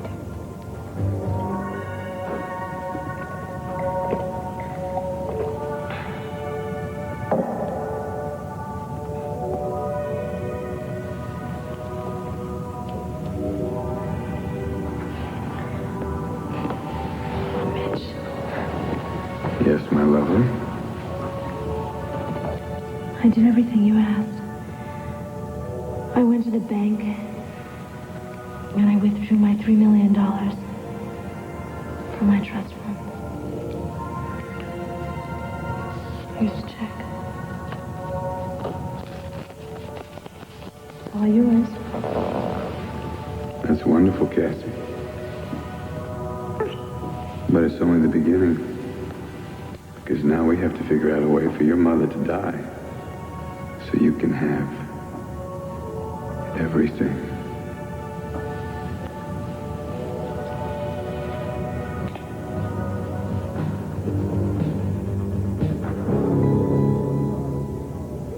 Come on, Cass, drink it up. Just drink it up.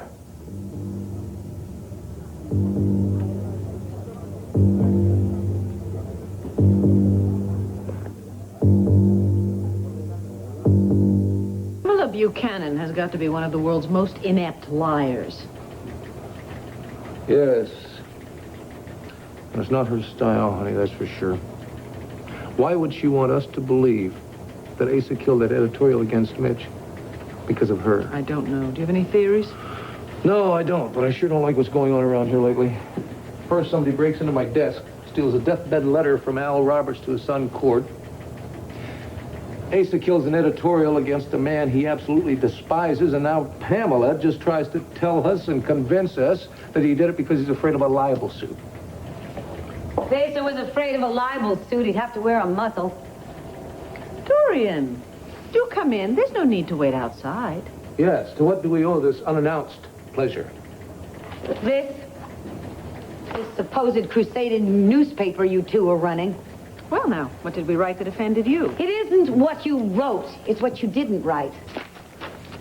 Seems to me you have here a fearless stand against outdoor barbecues and a blistering, courageous support of the pooper scooper law. Not one word about the convicted killer named Mitch Lawrence who's trying to turn people into his own personal robot. Oh, just calm down, Dorian. Don't tell me to calm down. I have survived 2 attempts on my life this week, and yet I'm willing to do anything to expose Mitch Lawrence. However, I'm going to need a little bit of help. And I want to know why you and Vicky are not taking him on, too. Thank you for coming, friends of the Roberts family. We are gathered here to commend the soul of Al Roberts, devoted husband of Maria, beloved father of Cordero, and trusted friend to all those who are gathered here to pay their final respects, to the eternal rest he so richly deserves. I can think of no more fitting epitaph than the words of his wife Maria when I asked her how I might best describe her husband. She said to me, he was a man. He had the courage to live, and he had the courage to die. And while he was alive, he had the courage to love. Amen.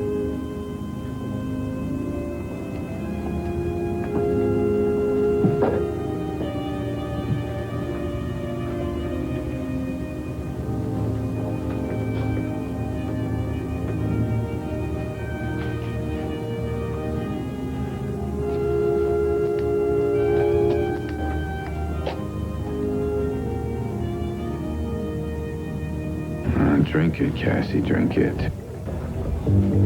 No, I am not going to sit here and listen to you while you malign Mitch and the Mission. All I'm asking is that you consider your family, Joy. Mitch and the Mission are my true family. Don't you hear what you're saying? Connie, Pete, and Dee are your real family, and they're a wonderful family. They love you. They would do anything for you. Don't turn your back on them. No, listen to me. No, I'm not going to. I suppose they're kidnapping me against my own will as an act of love? They did that to save you. I'm already saved. You're not saved. You're throwing your life away for a murderer.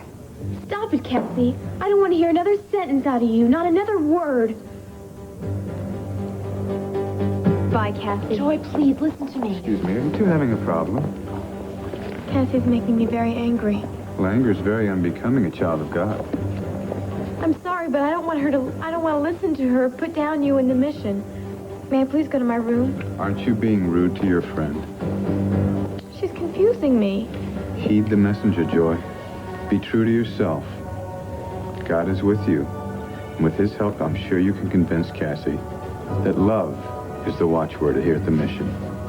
Come on, over here. I want you to calm down, okay? Cassie, you too. Please, talk to Joy. I'm sure you'll find that she really has found her true self here at the Mission. I'm not going to interfere with you any longer. I'm going to go right over there and work on a sermon. So, if you'll excuse me. Joy. Brother?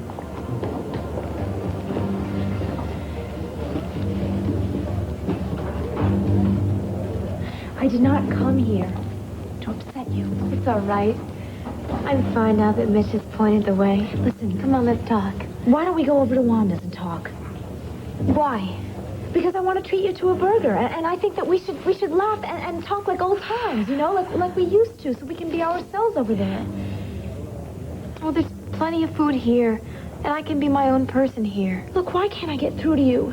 Please, let's go where we used to hang out, and no one will be able to spy on us over at Wanda's. Mitch is working on his sermon. I can't believe that you would believe that pious baloney of his. Oh, Kathy, I'm praying to God that he'll show me some way to help you see the light as That light is going to blind you. Oh, no, it won't. Not if you heed the messenger. Heed the messenger. Be your own person. Can't you see that he is programming you like a computer? Kathy, I don't want another scene. Now you're making me very nervous. Why won't you just drink your tea and enjoy the afternoon? Why are you working on me like this?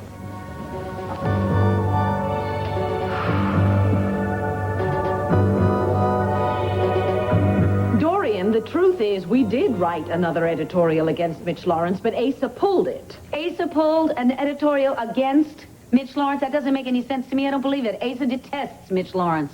Nonetheless, he pulled it. Unfortunately, he is still the owner of this newspaper, and until it is legally transferred back to us, he has the authority to do that. What possible reason could he have? He says he's afraid of a lawsuit. We are hoping that we can convince him to change his mind. No. Has to be a more important reason than that. Asa's not a man to walk away from a fight. Well, he gave us no other reason except to say that he wasn't about to give Mitch Lawrence any free advertising. I've got it. It's because of Pamela. Mitch Lawrence rescued Pamela's father in prison. Pamela's already given Mitch money. Asa's trying to protect Pamela. Is that not right? Well, I couldn't say, really, sweetheart, Dorian may have something there. You might have something there. If I do, I'm going to call Pamela. I'm going to give her a piece of my mind. Dorian, don't do that, will you? Let me and Vicky handle it. It's a family matter. It's a family matter? Well, it isn't just your family, Clint. Joy O'Neill has already fallen into the clutches of Mitch Lawrence, so my daughter has decided that she should go to Joy's rescue, which makes it my family business as well. Now, I aim to chase Mitch Lawrence out of town before my daughter does anything foolish or gets herself killed.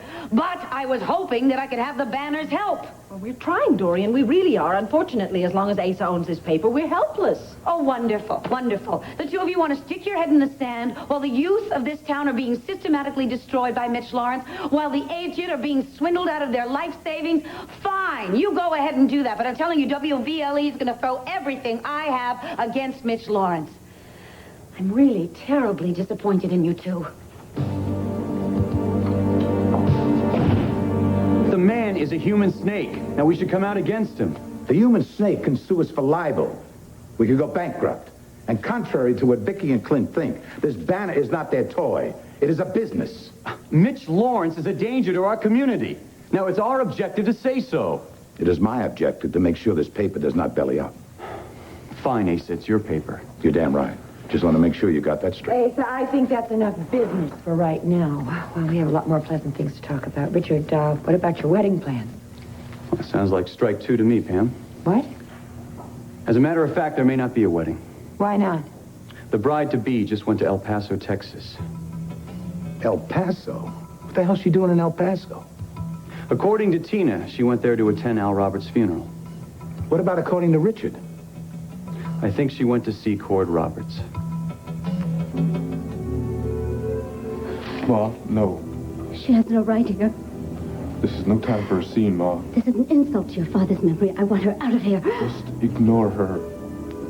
Come on, this is all over. We'll just go home. All right. But I do not want to see her at the burial. Yeah, I know, Ma. I'll take care of that. Now, come on.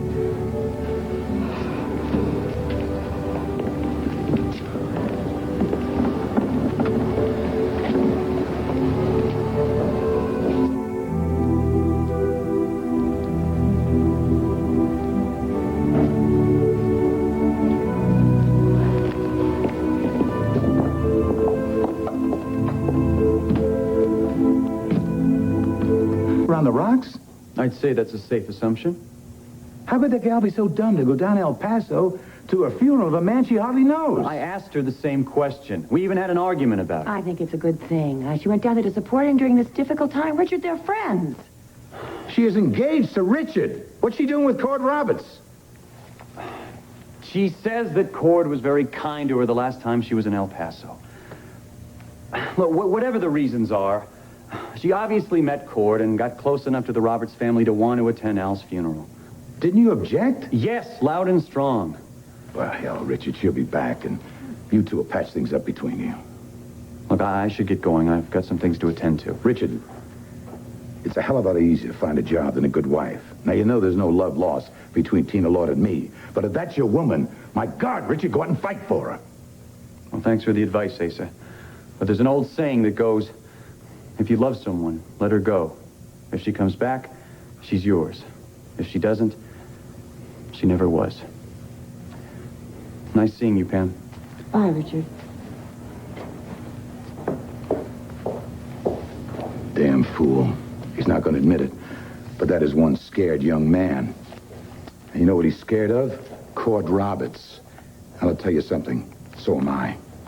Well, Tina is in El Paso, and Cord is in El Paso, and there's nothing we can do about it. The heck there is not. Asa, you can't play God. For the sake of this family, I can play God, Cupid, or the devil. What if she convinces Cord to marry him? No way in the world I want Tina Lord as my grand-daughter-in-law.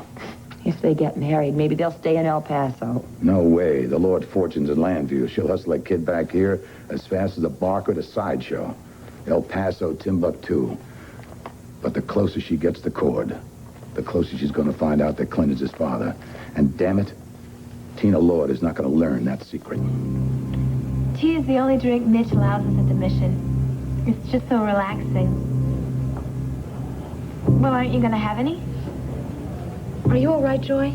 Oh, of course I'm all right. I feel wonderful.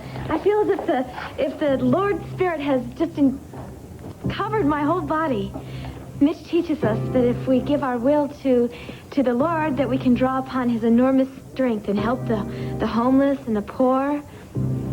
Feed them, you know. If Mitch's disciples give all their money to him, they will be the homeless and the poor. Don't you realize that? Oh, Mitch gives us everything we need. Here, Kathy, share my tea with me. And try to share my feelings.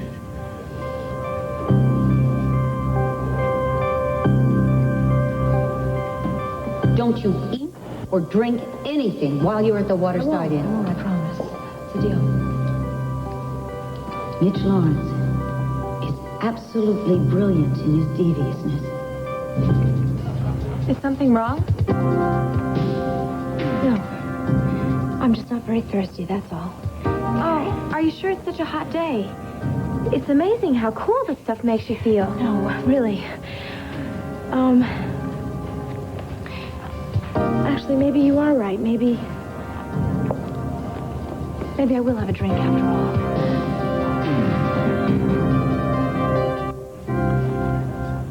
No, I have to get going. Joy, it was really nice seeing you. You feel really cold. Maybe you should put a sweater on or something. Are you all right? No, God's love will keep Joy warm. I'm sorry you have to leave so soon, Cassie, but I'm sure you've gotten what you came for. What do you mean, what I came for? Oh, didn't you come to hear from Joy's own lips that she's happy here? Surely you can see that. That's not exactly what I see. Excuse me.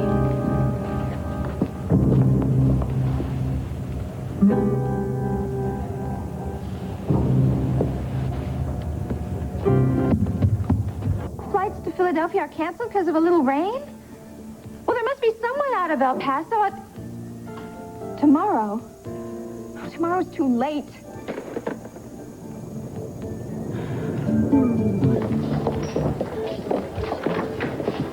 Cassie. Brad, Hi. How are you? I'm awful. How are you? I was fine till you said that. What's wrong? Joy's in terrible trouble. I just got back from the Waterside Inn where Mitch has a so-called mission for God. And you talked to Joy? Well, I talked to somebody who looked like Joy, but it is not the Joy O'Neill that you and I know. Oh, what do you mean? She's being drugged, Brad. Are you serious? I'm positive. How can you be sure? Well, first of all, I get there and Mitch insists that we drink this iced tea, the special kind that he personally prepares. And he gives it to everybody with his blessing. I assumed you managed to pass it out. Well, I passed it up, but Joy drank it as if it were the elixir of life. It was so painful to watch. She just fell into this trance-like state, and it was 80 degrees in that room, and she acted like she was freezing. I mean, I gave her a kiss goodbye, and it was like kissing a corpse. Oh, it makes me shudder just to think about it. How did you avoid drinking the stuff? I told him I had to leave. I could tell Mitch was very angry, but he covered it up by being very saintly. All right. I want you to promise me under no circumstances are you going back there. I can't promise you that. It's dangerous. Joy is my best friend. She's in a lot of trouble. Putting yourself in jeopardy is not going to help Joy. What do you expect me to do? Your mother has just arrived. I don't want her to see me. She knows that I was going over to see Joy. I don't want her to notice me, okay? Because I was supposed to call her. No, that's it, Dorian. That's it. Finished. It's over, done with, kaput. I quit. Jim, would you please be reasonable? Reasonable?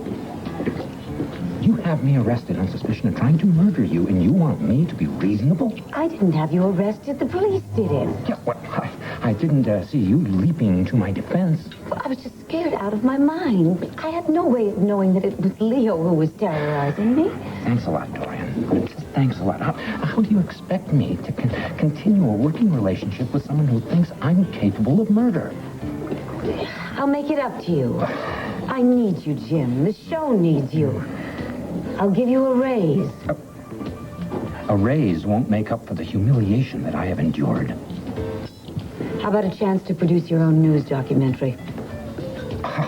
Oh, no way. No. About what? The hottest topic in Landview. Mitch Lawrence.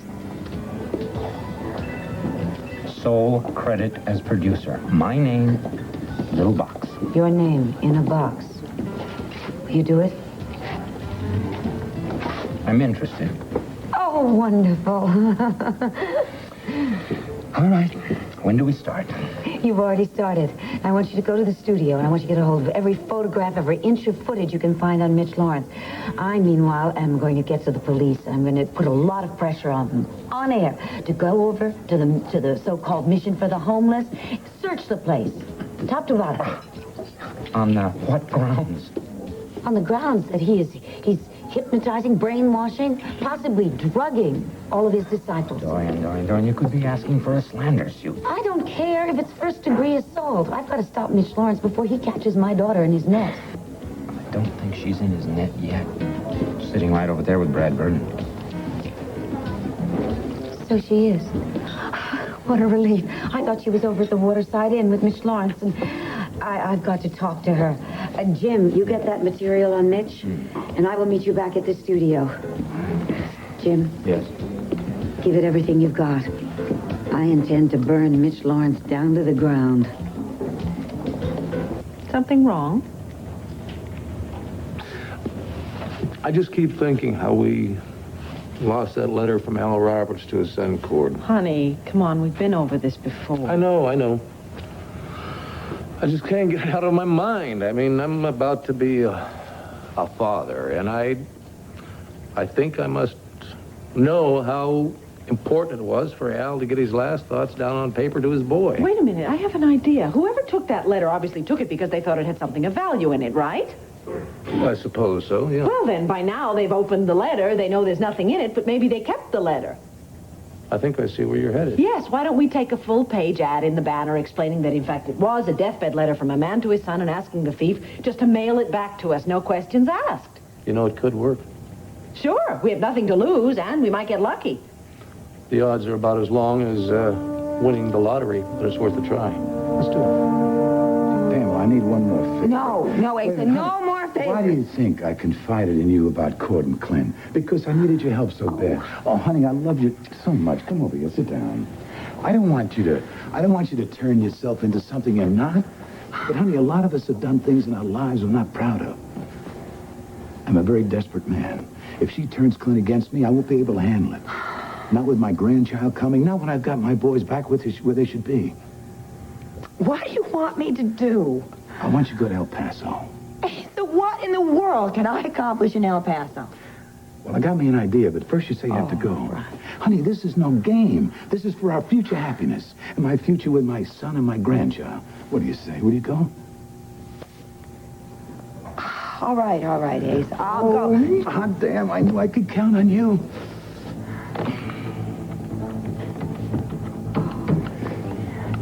This is Mr. Buchanan. Carlos, get me my pilot, Dave. Dave, how soon can you have the company jet ready to go to El Paso? I want you to take my wife down there pronto. Yes? What do you mean it's closed? Nothing can land in El Paso? Well, check out the airports, within 100 miles of the place. There's a weather problem sitting over El Paso for the next 24, 36 hours. Dave? Yeah. Oh, good. Get the plane ready. Honey, we're going to fly you down to Albuquerque, New Mexico. I have a limousine waiting for you there. You'll be there in a couple of hours. Pam, I promise this. Never will I ever ask you to do anything like this again. Oh, come here. Oh, Pam. Yes, I want to rent a car, please. I'm going to drive to the airport in Albuquerque and try to get a flight from there, all right? Can you arrange that and call me back? All right, hold on a second, okay? Just a minute, please. Yes, my name is Tina Lord, room 512, okay? Thanks.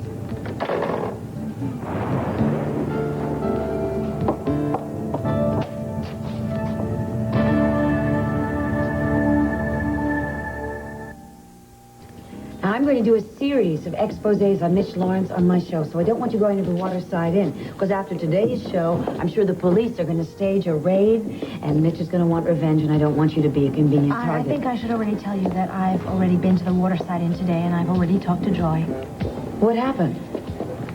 Nothing. Joy's mind is made up. I've certainly done everything I can. All right, then. You don't need to blame yourself. You don't need to feel guilty. Now, honey, I want you to promise me that you are not going to go to the Waterside Inn, and you're certainly not going to try and rescue Joy single-handedly. No. I'll leave that job for the media and for the police. Do you promise? Yes. Do you mean that? I love you. I love you, too. Nice seeing you, Brad. Well, that was a nice 180 you did for your mother. I had to promise that. In other words, you mean it. I hate to lie to my mother, but there is no other way that I'm going to keep her from stopping me. What exactly are you planning to do? I plan to get my best friend away from Mitch Lawrence before he destroys her mind. Right here? Yeah. All right. Thank you, brother. Here you go. Go with God.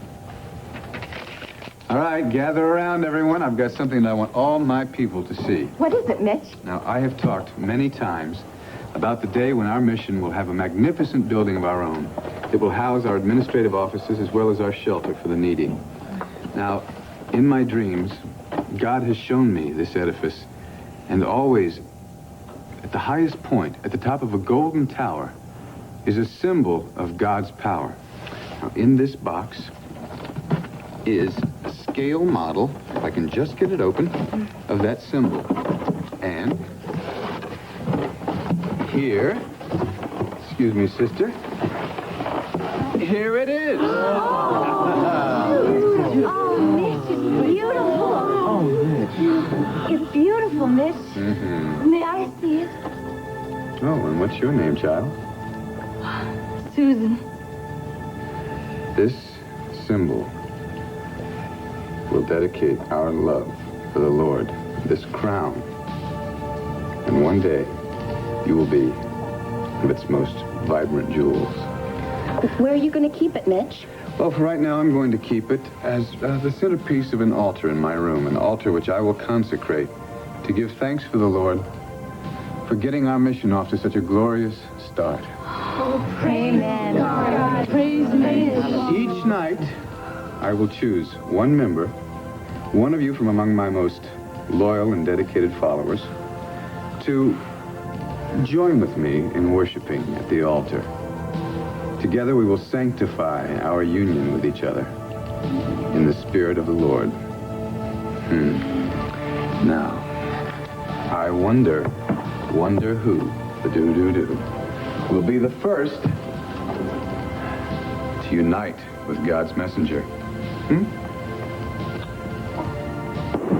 Susan, I want you to weave these into your hair, all right? Cleanse your body and your soul, because tonight we are going to spend the night glorifying God.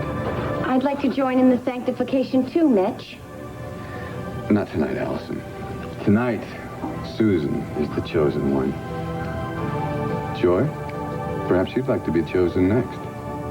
Would you like that? Well, tonight, however, only Susan will partake of these special functions that Lord has asked me to perform. Well, Tina, I just want to know what the hell you were doing here in El Paso, right? And don't try to give me some kind of a lame excuse about wanting to come to my pa's funeral. I told that lie to my mom because I didn't want her to get any more upset than she already was. Now you tell me the truth. That is the truth. I heard about your father's death, and I just wanted to come down here. Come on, Tina, please don't insult my intelligence. Be honest. All right. I was concerned about you. Concerned? Yes.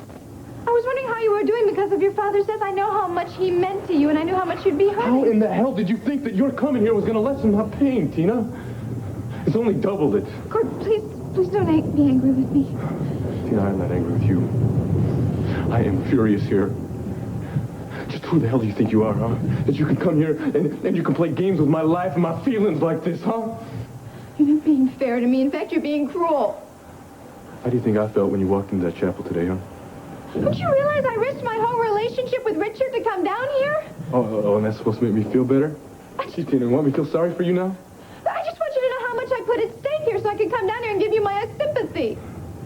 Damn it, Tina, I don't want your sympathy. I want your love. And if you can't give that to me, then I never want to see you again. Can you understand that? Gord, please. Tina, please, just stay away from me. I intend to bury whatever feelings I have for you with my pa. My mom was right. You've hurt this family enough.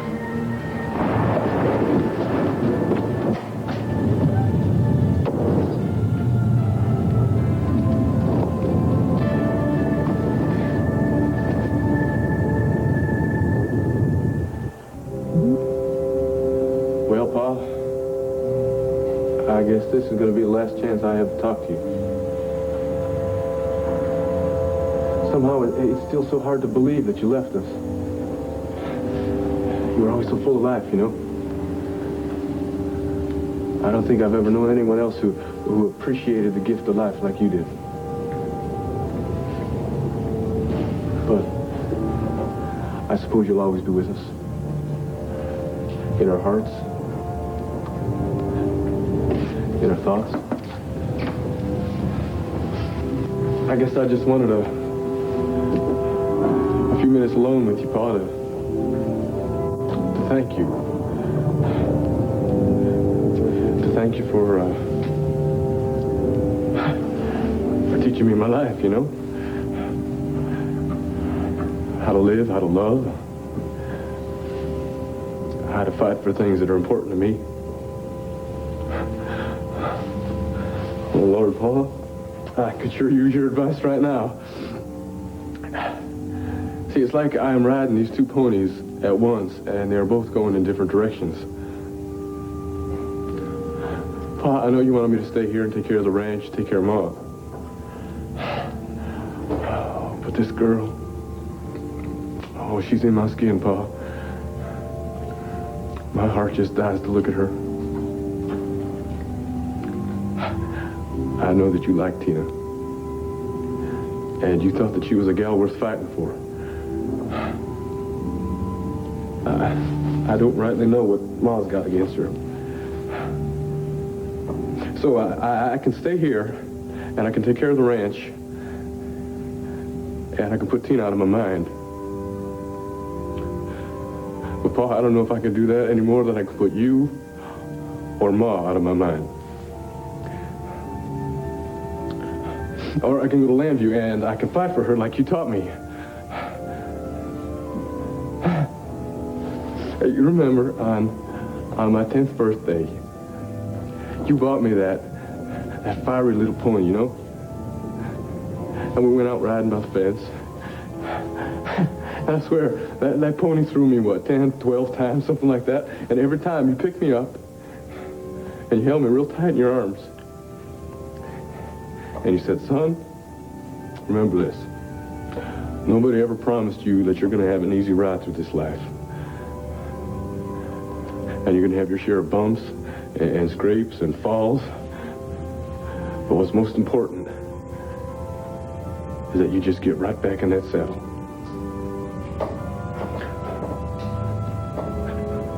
You were a hell of a man, Pa. And you left behind one big pair of boots for me to step into.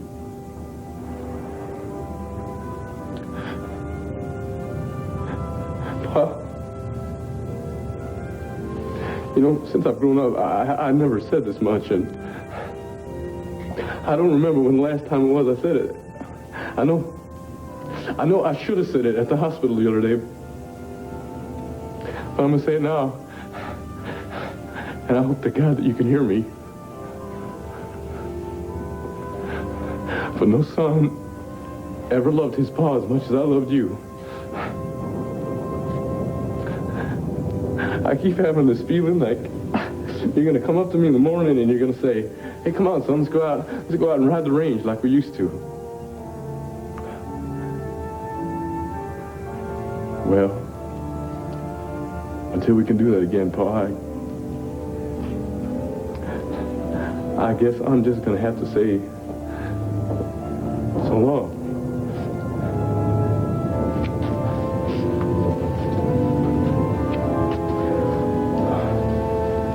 You were the best.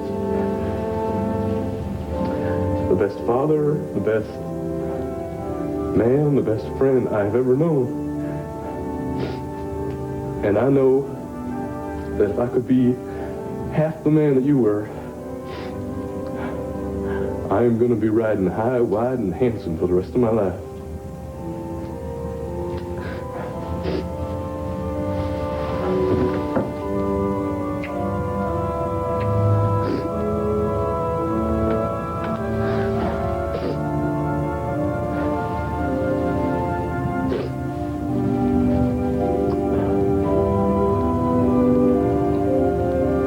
And I want you to wear these blossoms in your hair all day today.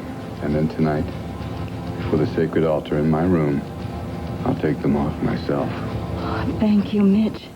I know this is what God intended me to do. Heed the messenger, Susan, and the kingdom shall be yours.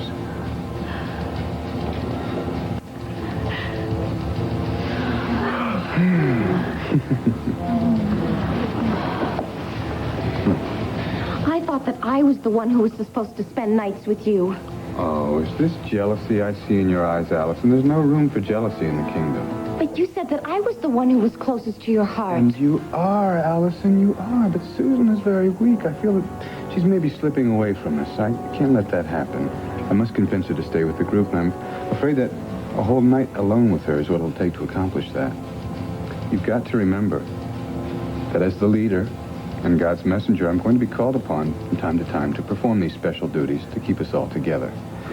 I'll be thinking of you, though, even as I'm giving strength to the weaker ones. You understand that, don't you? Yeah, I guess. I knew you would. And don't you worry, we'll sanctify together again soon. Right now, though, I've got to go up to my room and prepare the altar.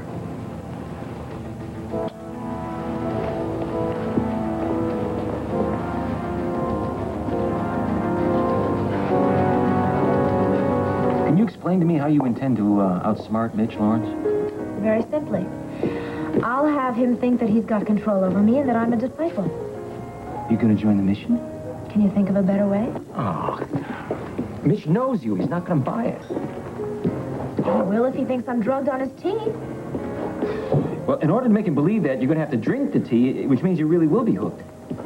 I'm not really going to drink it. How are you gonna make it vanish? I haven't thought about that yet, but I'll pour it into a plant or something. It's something that's got me worried. Now, Mitch may be twisted, he may be lacking a conscience, but he's not stupid. Brad, I've got to do it. There is no other way that I'm going to make him think that he's got control over me. I've got to find a way to do it. You're trying to outsmart the devil, and the devil can be very dangerous.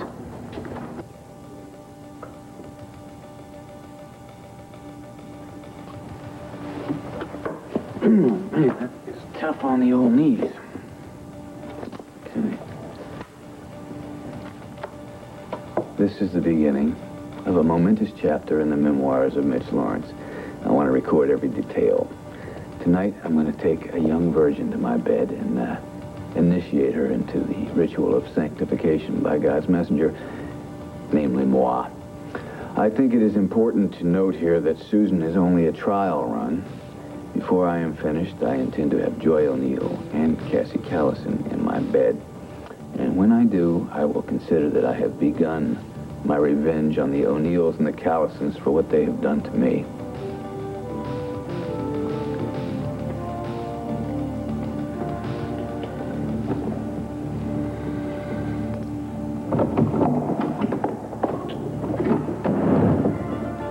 You two have gotten married? That's right, Mother. Yeah, we only hope that you'll bless our legal union just as the Lord has. Bless it, I curse it.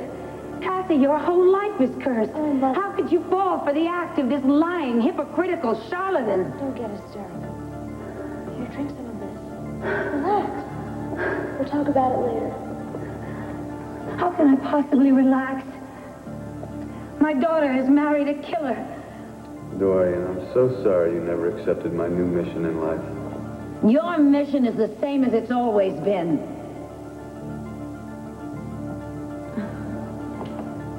Oh. Wait a minute. There's something in this drink. Oh! Kathy! Ow! Kathy, I'm poisoned! Ow! Ow! Help me! I'm sorry, Mother. But we needed the inheritance. Mitch and I have to build our kingdom. Oh, my God. Poor thing. I'll have to take my revenge on the Buchanans and Tina some other way.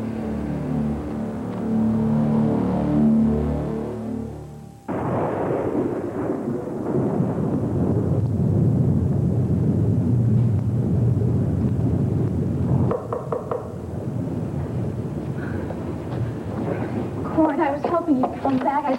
Pam, what are you doing here? I was in the neighborhood. May I please come in? Pam, look, you are a long way away from Landview here. Would you mind telling me what you're doing here? I don't mind at all. I'm here To bring you to your senses, if that's possible. Oh, that's just great. You know, in Landview, everybody gives me lectures. They say, Tina, do this, Tina, don't do that. So now you're just going to continue the lecture right here, huh? Tina, I came here to warn you. Do you realize that your trip down to El Paso threatens your whole relationship with Richard? Now, if you just don't pack your bags and come with me right now, you may lose him. For sure. Jonathan, I was just thinking about you, and here you are. What a lovely surprise. How charming. What's wrong? Well, let's cut the pretty talk, shall we? If you're going to fire me, at least be honest enough to do it yourself. Fire you, Jonathan? Well, fire, can, dismiss, sacked. What difference does it make? I can live with the fact. What I can't live with is hearing about it secondhand. I'm not asking for your approval, Brad. Good, because you're not going to get it. There's no way I'm going to let you walk back to that inn. How else am I supposed to find out how he has controlled all of those disciples? And how else am I supposed to help Joy escape? You can't help Joy by getting trapped in there yourself. Now, Mitch is no fool. He's going to see that you're faking it. I've seen some of those other kids drink that iced tea. I'm sure that I can pretend that it's got an effect on me. What if you make a mistake? I'm not going to let you put your life on the line. Well, you can't stop me. Watch me. There's no way I'm going to let you walk back into Mitch's spiderweb again. Hello. Hi.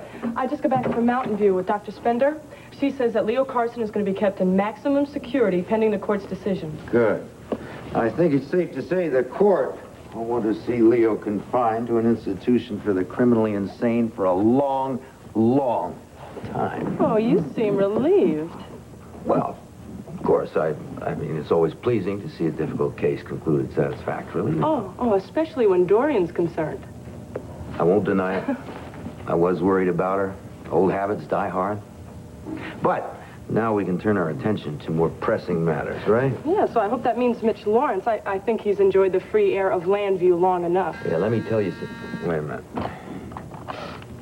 Yes, Marie. Oh, yeah, sure, send them in. Pete O'Neill and Larry Wolek. I wonder what they want. Oh, I bet I can guess. Oh, Herb. Oh, hello, Larry.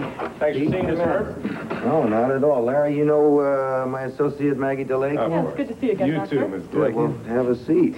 Thank you. Not every day we receive such distinguished company. What is the occasion? Here, Maggie, have a seat. Thank you. Well, we won't beat around the bush, Herb. We're here to talk to you about Mitch Lawrence, the man he had murdered to preserve his freedom.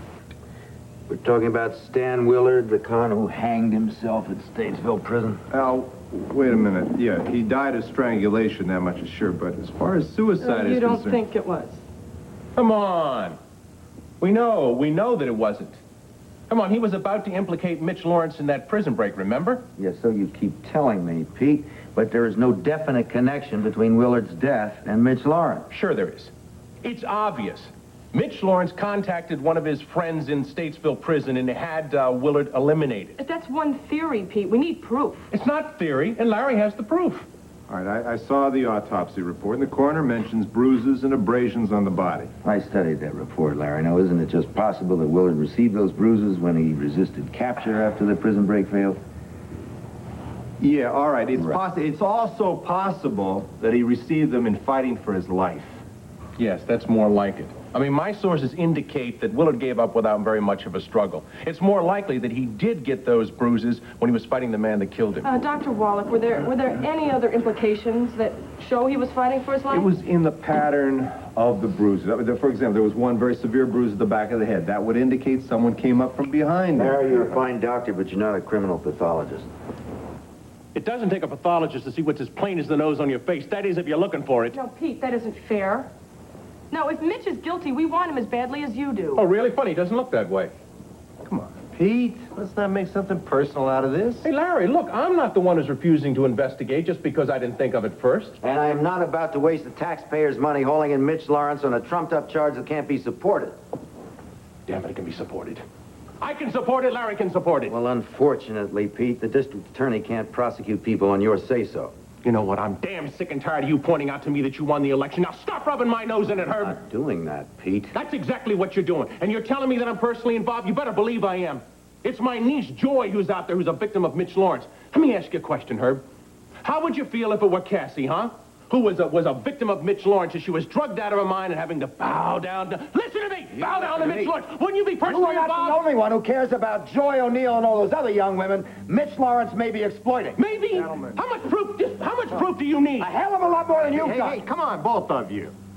Let's not lose sight of the fact that it's Mitch Lawrence who is the enemy here. Now, listen to me. You were playing with a killer. Mitch will do anything to get what he wants. That's why I have to get Joy away from him. Don't you think I want Joy out of there myself? She's Connie's sister, remember?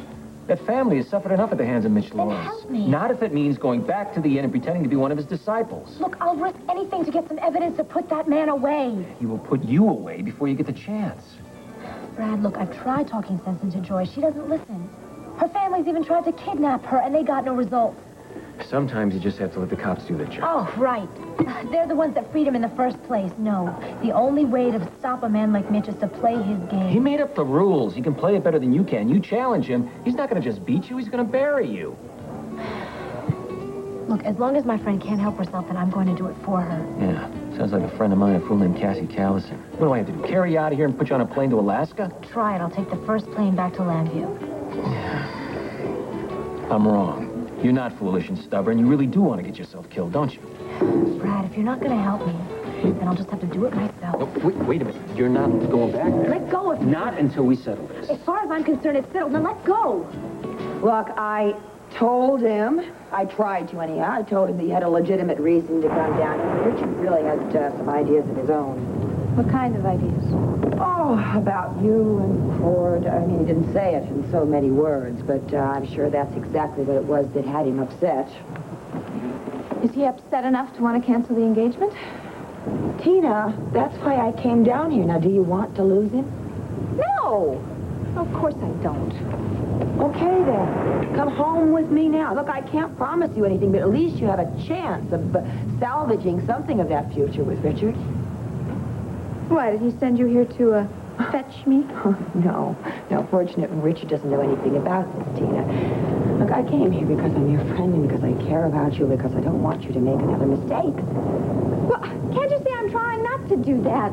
Look, I couldn't catch the last flight to Lambview because of the storm. Oh, right. I know all about the storm, but fortunately it happens to be localized. Ace's plane had to land in Albuquerque and is waiting for us now, Tina.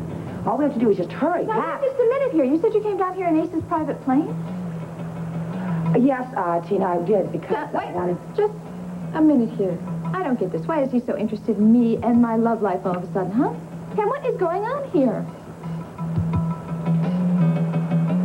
As Mrs. Ace, if you can and I can order the plane to come and go. I mean, I don't have to get permission from my husband. So Asa doesn't know you flew down here? Doesn't have to know, Tina, if you just pack and hurry up and come back with me to Lambview.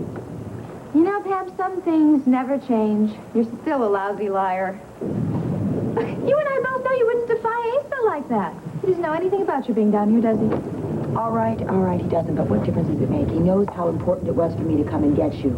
And he happens to love me enough to want to help me. What, to help me? Asa? No, that doesn't make any sense at all. In fact, this whole mess doesn't make any sense. No, it will. It will when you get home. To what?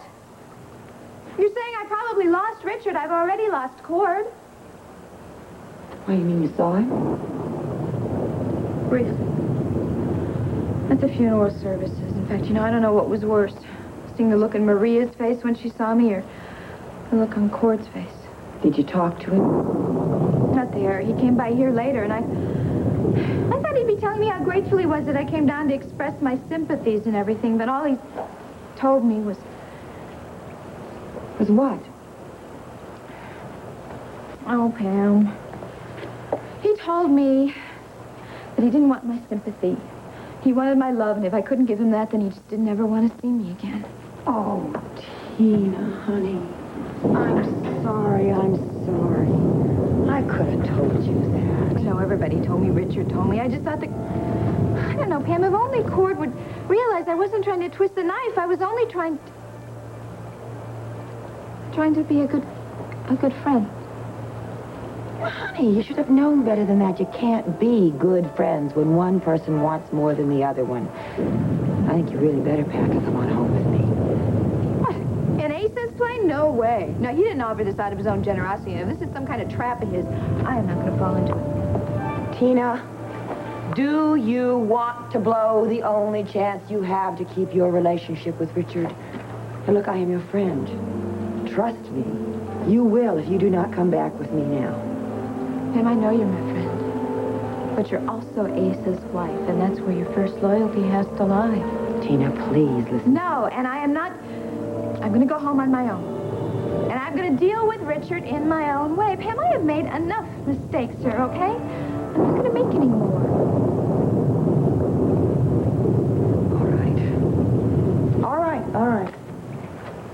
All right, I failed. I tried. Tina, I hope you know what you're doing.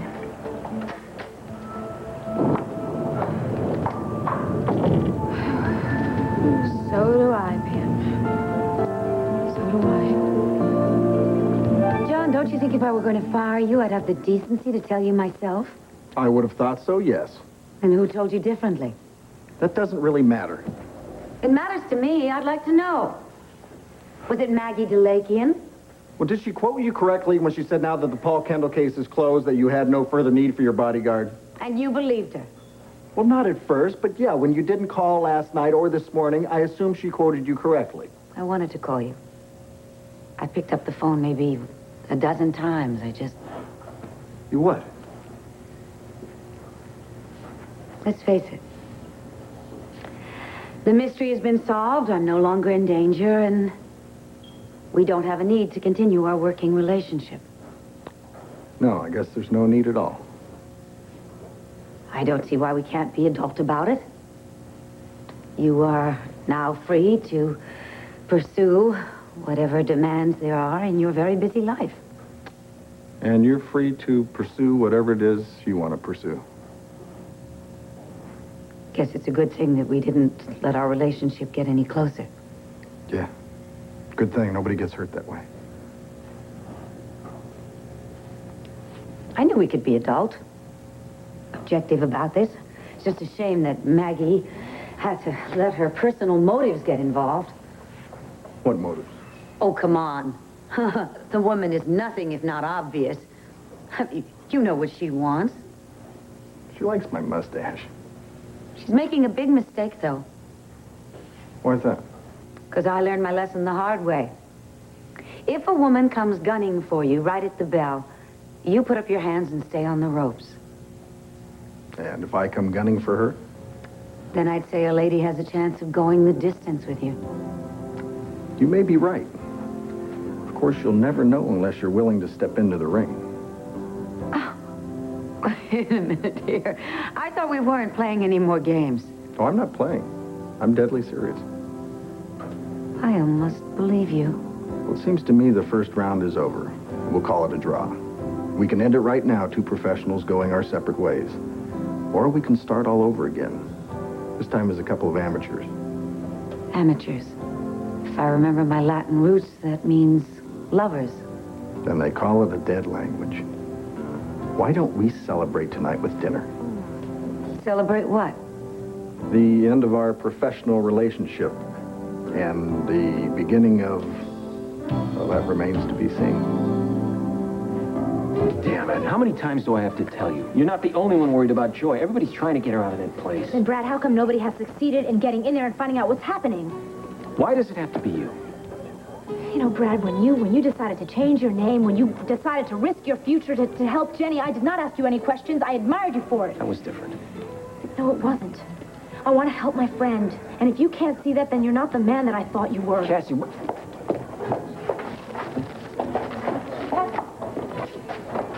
Brad, hi. Brad, slow down. Can't. I'm in a hurry. See you later. Brad, what? Knowing Brad, it could be anything. Let's find a nice, quiet corner, huh? There. What exactly did you have in mind? Hey, it's my first free afternoon in weeks. All I want to do is sit here, share a nice bottle of wine, and look at you.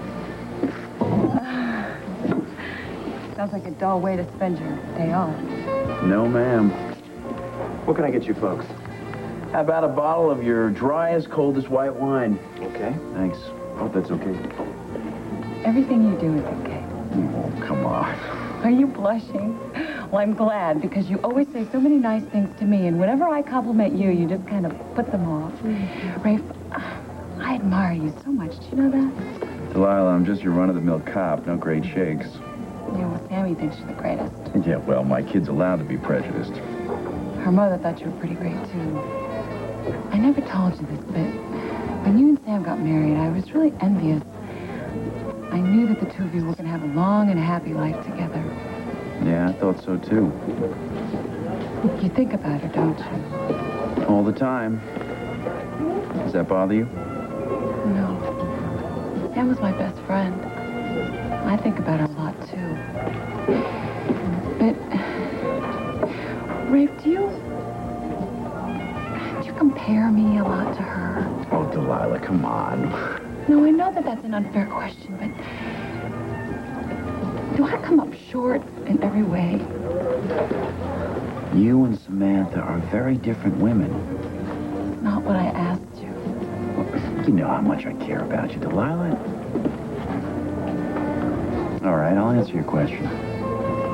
In every way, I like what I see.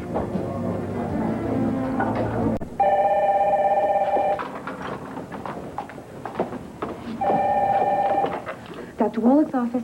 Lisa? Hi, it's Kathy. I didn't expect to hear your voice. Well, I'm just doing some work for Dr. Wallach. He's out of the meeting right now. Oh, well, do you know where I could reach him? Sure, he should be still in your father's office. I wonder what he's doing there. I really don't know, but I'm sure he wouldn't mind if you called. No, that's all right. I'll just wait until he gets back to the hospital. Could I take a message for him? Thanks, but no, I have to talk to him privately. I'm hoping that he's the one person who'll understand what I'm going through. I'll talk to you later. Bye.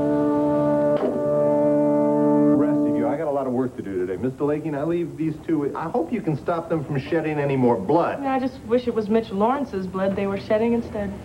Herb, look, I'm sorry. I was out of line. It's real hard for me to be on this side of the desk. Well, I know that, Pete. And if I rubbed your nose in the election, I'm sorry. No, that's all right. Look, if I'd won the election, if I were over there, I'd probably be moving just as slow or slower than you. I wouldn't want to make a mistake. I wouldn't want to make a legal mistake and let Mitch Lawrence get off and be a martyr. Now, that wasn't so tough, was it? Gentlemen, I leave you to it. Mr. Lakian, good luck. Adios. Larry, thank you for your concern. If I could make a suggestion. Yeah, go ahead. Now, Pete, you see that your niece is acting like she's been drugged. Would you swear to that? Sure, I would. My whole family would. What are you leading up to? Well, I can guess. You're thinking that if Lawrence is drugging his disciples, then he must be keeping the drugs at the end. Exactly. Now, if the drugs are there, and we can get a judge to issue a warrant. Wait a minute. Now, the Waterside Inn's a very big place. You could search forever, and you're not going to find the drugs. Yeah, but odds are that Mitch Lawrence keeps his supply close at hand. Now, we also have the element of surprise. And if we can get a cooperative judge, that might work, because otherwise, if we wait too long, we lose that element of surprise. Why don't you leave that to me? Judge Parker owes me at least one favor. Now I remember why I wanted to be DA. It's nice having those connections. So let's put them to use. Yeah, Maureen, get me Judge Parker. Tell him it's urgent. Delilah, I can't compare you and Sam. Well, I can. She always knew exactly what she wanted and exactly how she was going to go about getting it, especially with business. Just like you. Next. She never let her ambitions get in the way of her feelings for other people. With Sam, the people that she cared about always came first. You're no different. I'll tell you something else you have in common. You're beautiful, just as she was. We're different, face it. Well, do you honestly think I keep some kind of scorecard? A point for her, a point for you? I'm sorry. But that's a big difference right there, Rafe. I'm so insecure, and Sam wasn't at all. Of course she was. We all are, but... For what? Please tell me. Well, she wasn't insecure about me, which makes me wonder if I've been sending out the wrong signals. But that's not your fault. No, let me finish. I thought I was getting my message across to you pretty clear. I mean, how many ways is there for a guy to tell a woman he loves her anyway? What did you just say? That I love you. I've hardly been saying anything else for weeks now. Don't tell me you missed it. Oh, no, I I've just been hoping that you felt the same way that I did. Wait a second. Are you trying to tell me I that... love you. Oh, don't... When there's Sam would have just come right out and said that. I'm sorry. Now, don't be sorry. And stop comparing the two of you. I love the way you said it. I wouldn't change a thing. Excuse me, Detective Garrison? Sorry, never heard of him. I hate to interrupt, but there's a call for you, and the officer said it's very, very important. I think you better take it. Okay, thanks a lot, pal. Sorry. Garrison. Did you get the cheese we sent you, Garrison? Who is this? What the hell do you want? You've been warned, my friend. You can be a bold cop, or you can be an old cop. But you can't be both. What is it? I understand.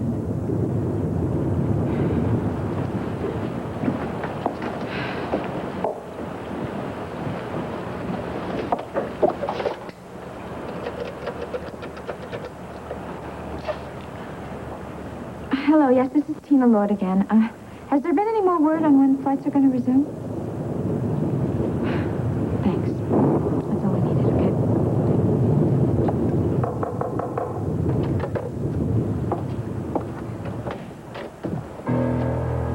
Lord, what are you doing here? We've got to settle something once and for all. Excuse me, Mr. Roberts, but I thought we settled everything. There was nothing left to say, especially after you left here after mopping the floor with me. Tina, I had just come back from putting my paw on the ground. Now, this isn't easy for me. I knew how you feel, Cord. That's why I'm here. That's why I came down to El Paso, because I thought you'd be hurting. But instead, you decide you want to use me as your punching bag. So sure, fine. You go right ahead. Tina, Don't let I me do stop not want to fight with you. Oh? By some miracle, are you here to apologize then? I don't think I owe you an apology. Don't you? No, ma'am. I meant every word I said to you. The words love, and the ones in anger, too.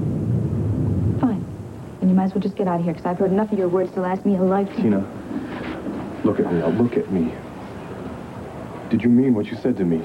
I said a lot of things. So did you, remember? You said that you risked your whole relationship with Richard to come down here and be with me in El Paso. Now, you don't deny you said that. No, I said that. A lot of good it did me, right? Tina, if that is the truth, what do you think that says to me? I don't know, and I don't care. It says that you are willing to give up everything in your make-believe perfect world and your make-believe perfect man. And for what, Tina? For me. Just let go of me. Tina, you love me. I can see it in your eyes. Oh, I love Richard, and that's where I belong, with Richard. The hell you do, Tina. You belong with me, and you know that. That's why you came to El Paso. Now you tell me your future's with me. What then? There's nothing for you to worry about. Well, I wasn't worried until I saw the look on your face. It's just something I gotta take care of later down at headquarters. But if you're a good cop, but you're a lousy liar. Now, what was that phone call about? Delilah, honestly, I guess you're entitled to know the truth. Remember that cheese you found in my briefcase at the barbecue? Said it came from someone's gift basket? I lied. It was planted there deliberately, as a warning. What kind of warning? From one cop to another. His way of letting me know I'm a rat. Why would anyone think that of you? You're so respected. Delilah, I haven't won any popularity contests since I started my new assignment. Which is the one you haven't been willing to tell me about? I wasn't able to tell you. And now you are? No, I'm bending the rules. See, the situation is getting riskier by the minute, and you could get involved. Honey, if you're involved, then I'm involved. All right, here goes. I'm working on a top-secret in-house investigation. Now, there's been corruption going on in the department for years now. We're finally trying to put a stop to it. That means you're investigating other cops. And if they find out, well, that's what this phone call was. They found out, didn't they? Looks that way.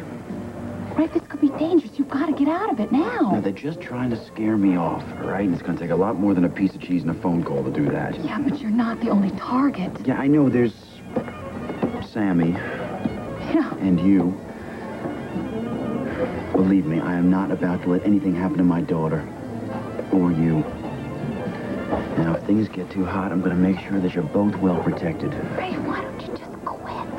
Look, I've already got some serious leads. With luck, I should be able to close this case before they're able to threaten anyone else. Yeah, but what if you're too late? What if Look, there's nothing to worry about. Hey, let's make a toast, huh?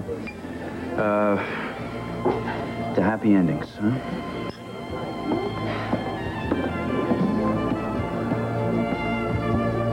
Well, thank you, Bob. You won't regret your decision. Right. Bingo! First thing tomorrow morning, Judge Parker will issue the warrant. The police will be knocking on the door of the Waterside Inn. Oh, boy, I want to be there to see the look on Mitch Lawrence's face. Now, whoa, Pete. There's no guarantee the police are going to find any drugs. If there are drugs there, Ed Hall will find them. And then we can close down the Lawrence mission and send him back to Statesville. With Lawrence in prison, Joy will have no choice but to come home. That would be wonderful. Lisa, I'm telling you, Joy has been drugged. You want to help, don't you? No, I do, but how? Okay, if we can't get Joy to leave Lawrence's mission, then we have to shut the whole place down around her. That means going in there and finding out exactly what's going on and exposing it to the world. Yeah, but to do that, somebody'd have to go in without being discovered and... Cassie, what is it that you're thinking about? The less you know, the better. Just go along with me, okay? Now I've got to convince Larry to help me with the next step. The next step... What are you planning? Hey, so would you give me the... Cassie, Larry. what are you doing? I need your help, and I don't have a lot of time. If you're right about Joy's symptoms, I know she's being drugged, Larry. there are any number of substances which could cause that hypnotic state, but the cold chills, the dull response... Yeah, that would indicate that particular drug. Engoparin? Yeah. It's a relatively new compound. It's restricted in use, experimental use by psychiatrists. The kind of experiments that a prison psychiatrist might use on the inmates? Yeah, right. So that would explain how he got a hold of it. Well, we can't be sure that's what he's using. I mean, we can't prove it. We can bring Joy in for testing. No, unfortunately, this compound dissolves completely in the body. There's just no way to detect it. Figures he would have the one drug that you can't test. Well, wait a second now. We can't test it, but that doesn't mean that we don't have a lead. All we have to do is go in there and find out exactly where Mitch is storing the drug. Wait. What do you mean, we? This is for the police, Cassie. I mean the police, of course. It's not our job. It's theirs, right? But at least now we can tell them what to look for. Yeah. You make sure they get right on that before he gets rid of it. That's what I'm looking for. All right, I have to go check Mrs. Colbett's. Okay. Thank you, Larry. I meant that earlier, Cassie. I want you to call the police. I will. I promise. Okay. Okay, bye. Well, I hope that helped. Yeah, well, you can help even more. I didn't want to say it in front of Larry because I know he'd get suspicious. Suspicious about what? I want to find out if there's an antidote for engoparin. An antidote? Yes, something that someone can take to prevent the effect of the drug. Cassie, you just heard Larry. Call the police. Don't take this on yourself. This is for Joy's sake. For Joy? Yes. This is so that I can slip her the antidote so that she doesn't feel the drug so I can get her out of there. Oh, I don't know. Please, it's the only hope that Joy has. Okay. You put it that way. I know that you can take care of yourself, but I'm worried about Sammy. Look, I've already made arrangements with Pam and Asa to have Sammy stay with them at the mansion. Does that make you feel any better? No, it just makes me realize that you know how much danger you're in. You're worrying for nothing. Sammy's not nothing. Rafe, she's as much my daughter as she is yours. Nothing is going to happen to Sammy. Or to you, or to me. I told you I'm this close to wrapping up this whole investigation. I can't quit now. Let's order some dessert, huh? I saw some incredible-looking cheesecake when we first came in. I'm sorry, but I'm really not in the mood for cheesecake. You want to get out of here, go on over to the mansion and check in on Sammy? Could we, please? Sure. And can we stop at my studio first? Because I have a dress that I want to give to Pam. You betcha. Sounds good. Let's get out of here. Great. I know where I belong. I belong back in Landview with Richard. Why do you keep pretending that you don't love me, Tina, when we both know that you do? No! No, I don't. You love me. I know you do. No, I don't want to love... I can't love you, all right? I want to love Richard. Wanting it and feeling it are two different things, Tina. Don't you see he is the perfect man for me? It is why I feel very safe with Richard, and we will have a perfect life together. That's why I can't let you... I can't let myself love you. Tina, you can't stop it now. Well, I have to. Cord, by loving you, I let all my dreams and my whole future slip away, and I can't let that happen. You can't have any dreams or a future without love, Tina. Well, I have to try. Yeah, you can try. And you can lie to me, and you can lie to Richard, and you can try lying to yourself, too, Tina. But you can't deny how you feel when I touch you.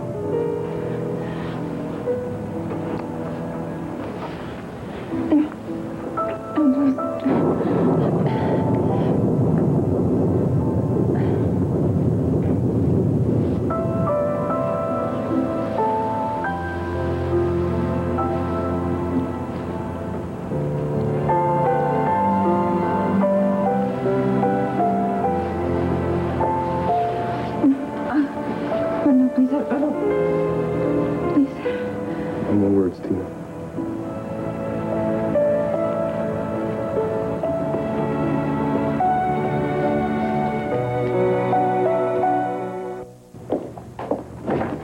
How'd it go? Oh, you know what it's like having to talk to my father. Did you get through to him?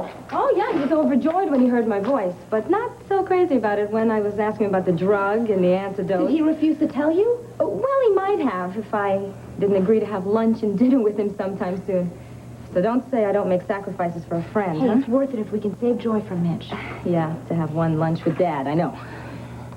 So, you didn't have to tell him why you wanted the information, did you? Are you kidding? All I had to make it sound like was I needed it for hospital work. Turns out he is an expert on engoparamine. So there's an antidote. Mm-hmm. That's the good news. A simple antihistamine. You mean something you can just get over the counter? Yeah, the neighborhood drugstore. If you take it an hour before ingesting the engoparamine, the drug has no effect. That's fantastic. That means I don't have to go sneaking around for a prescription, that I have to do what I have to do. Well, what is it you have to do? I told you, it's better if you don't know that much.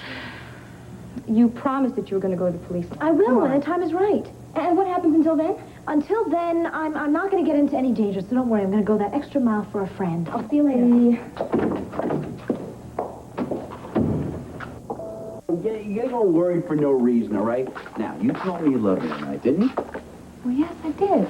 Right. And I told you that I loved you. Now, you think I'm going to let anything happen to spoil that, huh? Yeah, but you might not have any choice. Yeah, I'm a cop. I get threats all the time. Believe me, this is one case I'm going to wrap up before they know what hits them. You have nothing to fear. Yeah, remind me of that when I'm lying awake tonight worrying about you and Sammy. Go on in. Get the dress for Penny. I'll take you over to the mansion. You'll see for yourself. Sammy's just fine. Okay. You got the wrong key? No, it's the right key. Here. I've never had trouble with this before. I don't know. Let a master have a crack at it. Okay. Thank you. There we go. See? You arrest enough thieves, you'll learn the tricks of the trade, all right? Shall we? I like that.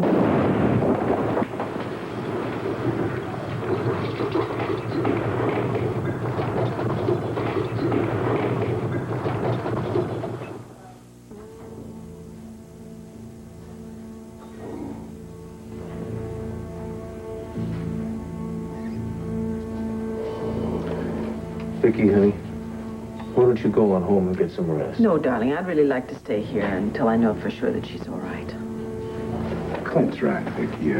There's nothing you can do for Delilah, and why jeopardize your little baby? Oh, for heaven's sakes, Asa, the baby's fine and I'm fine, but Delilah needs us now.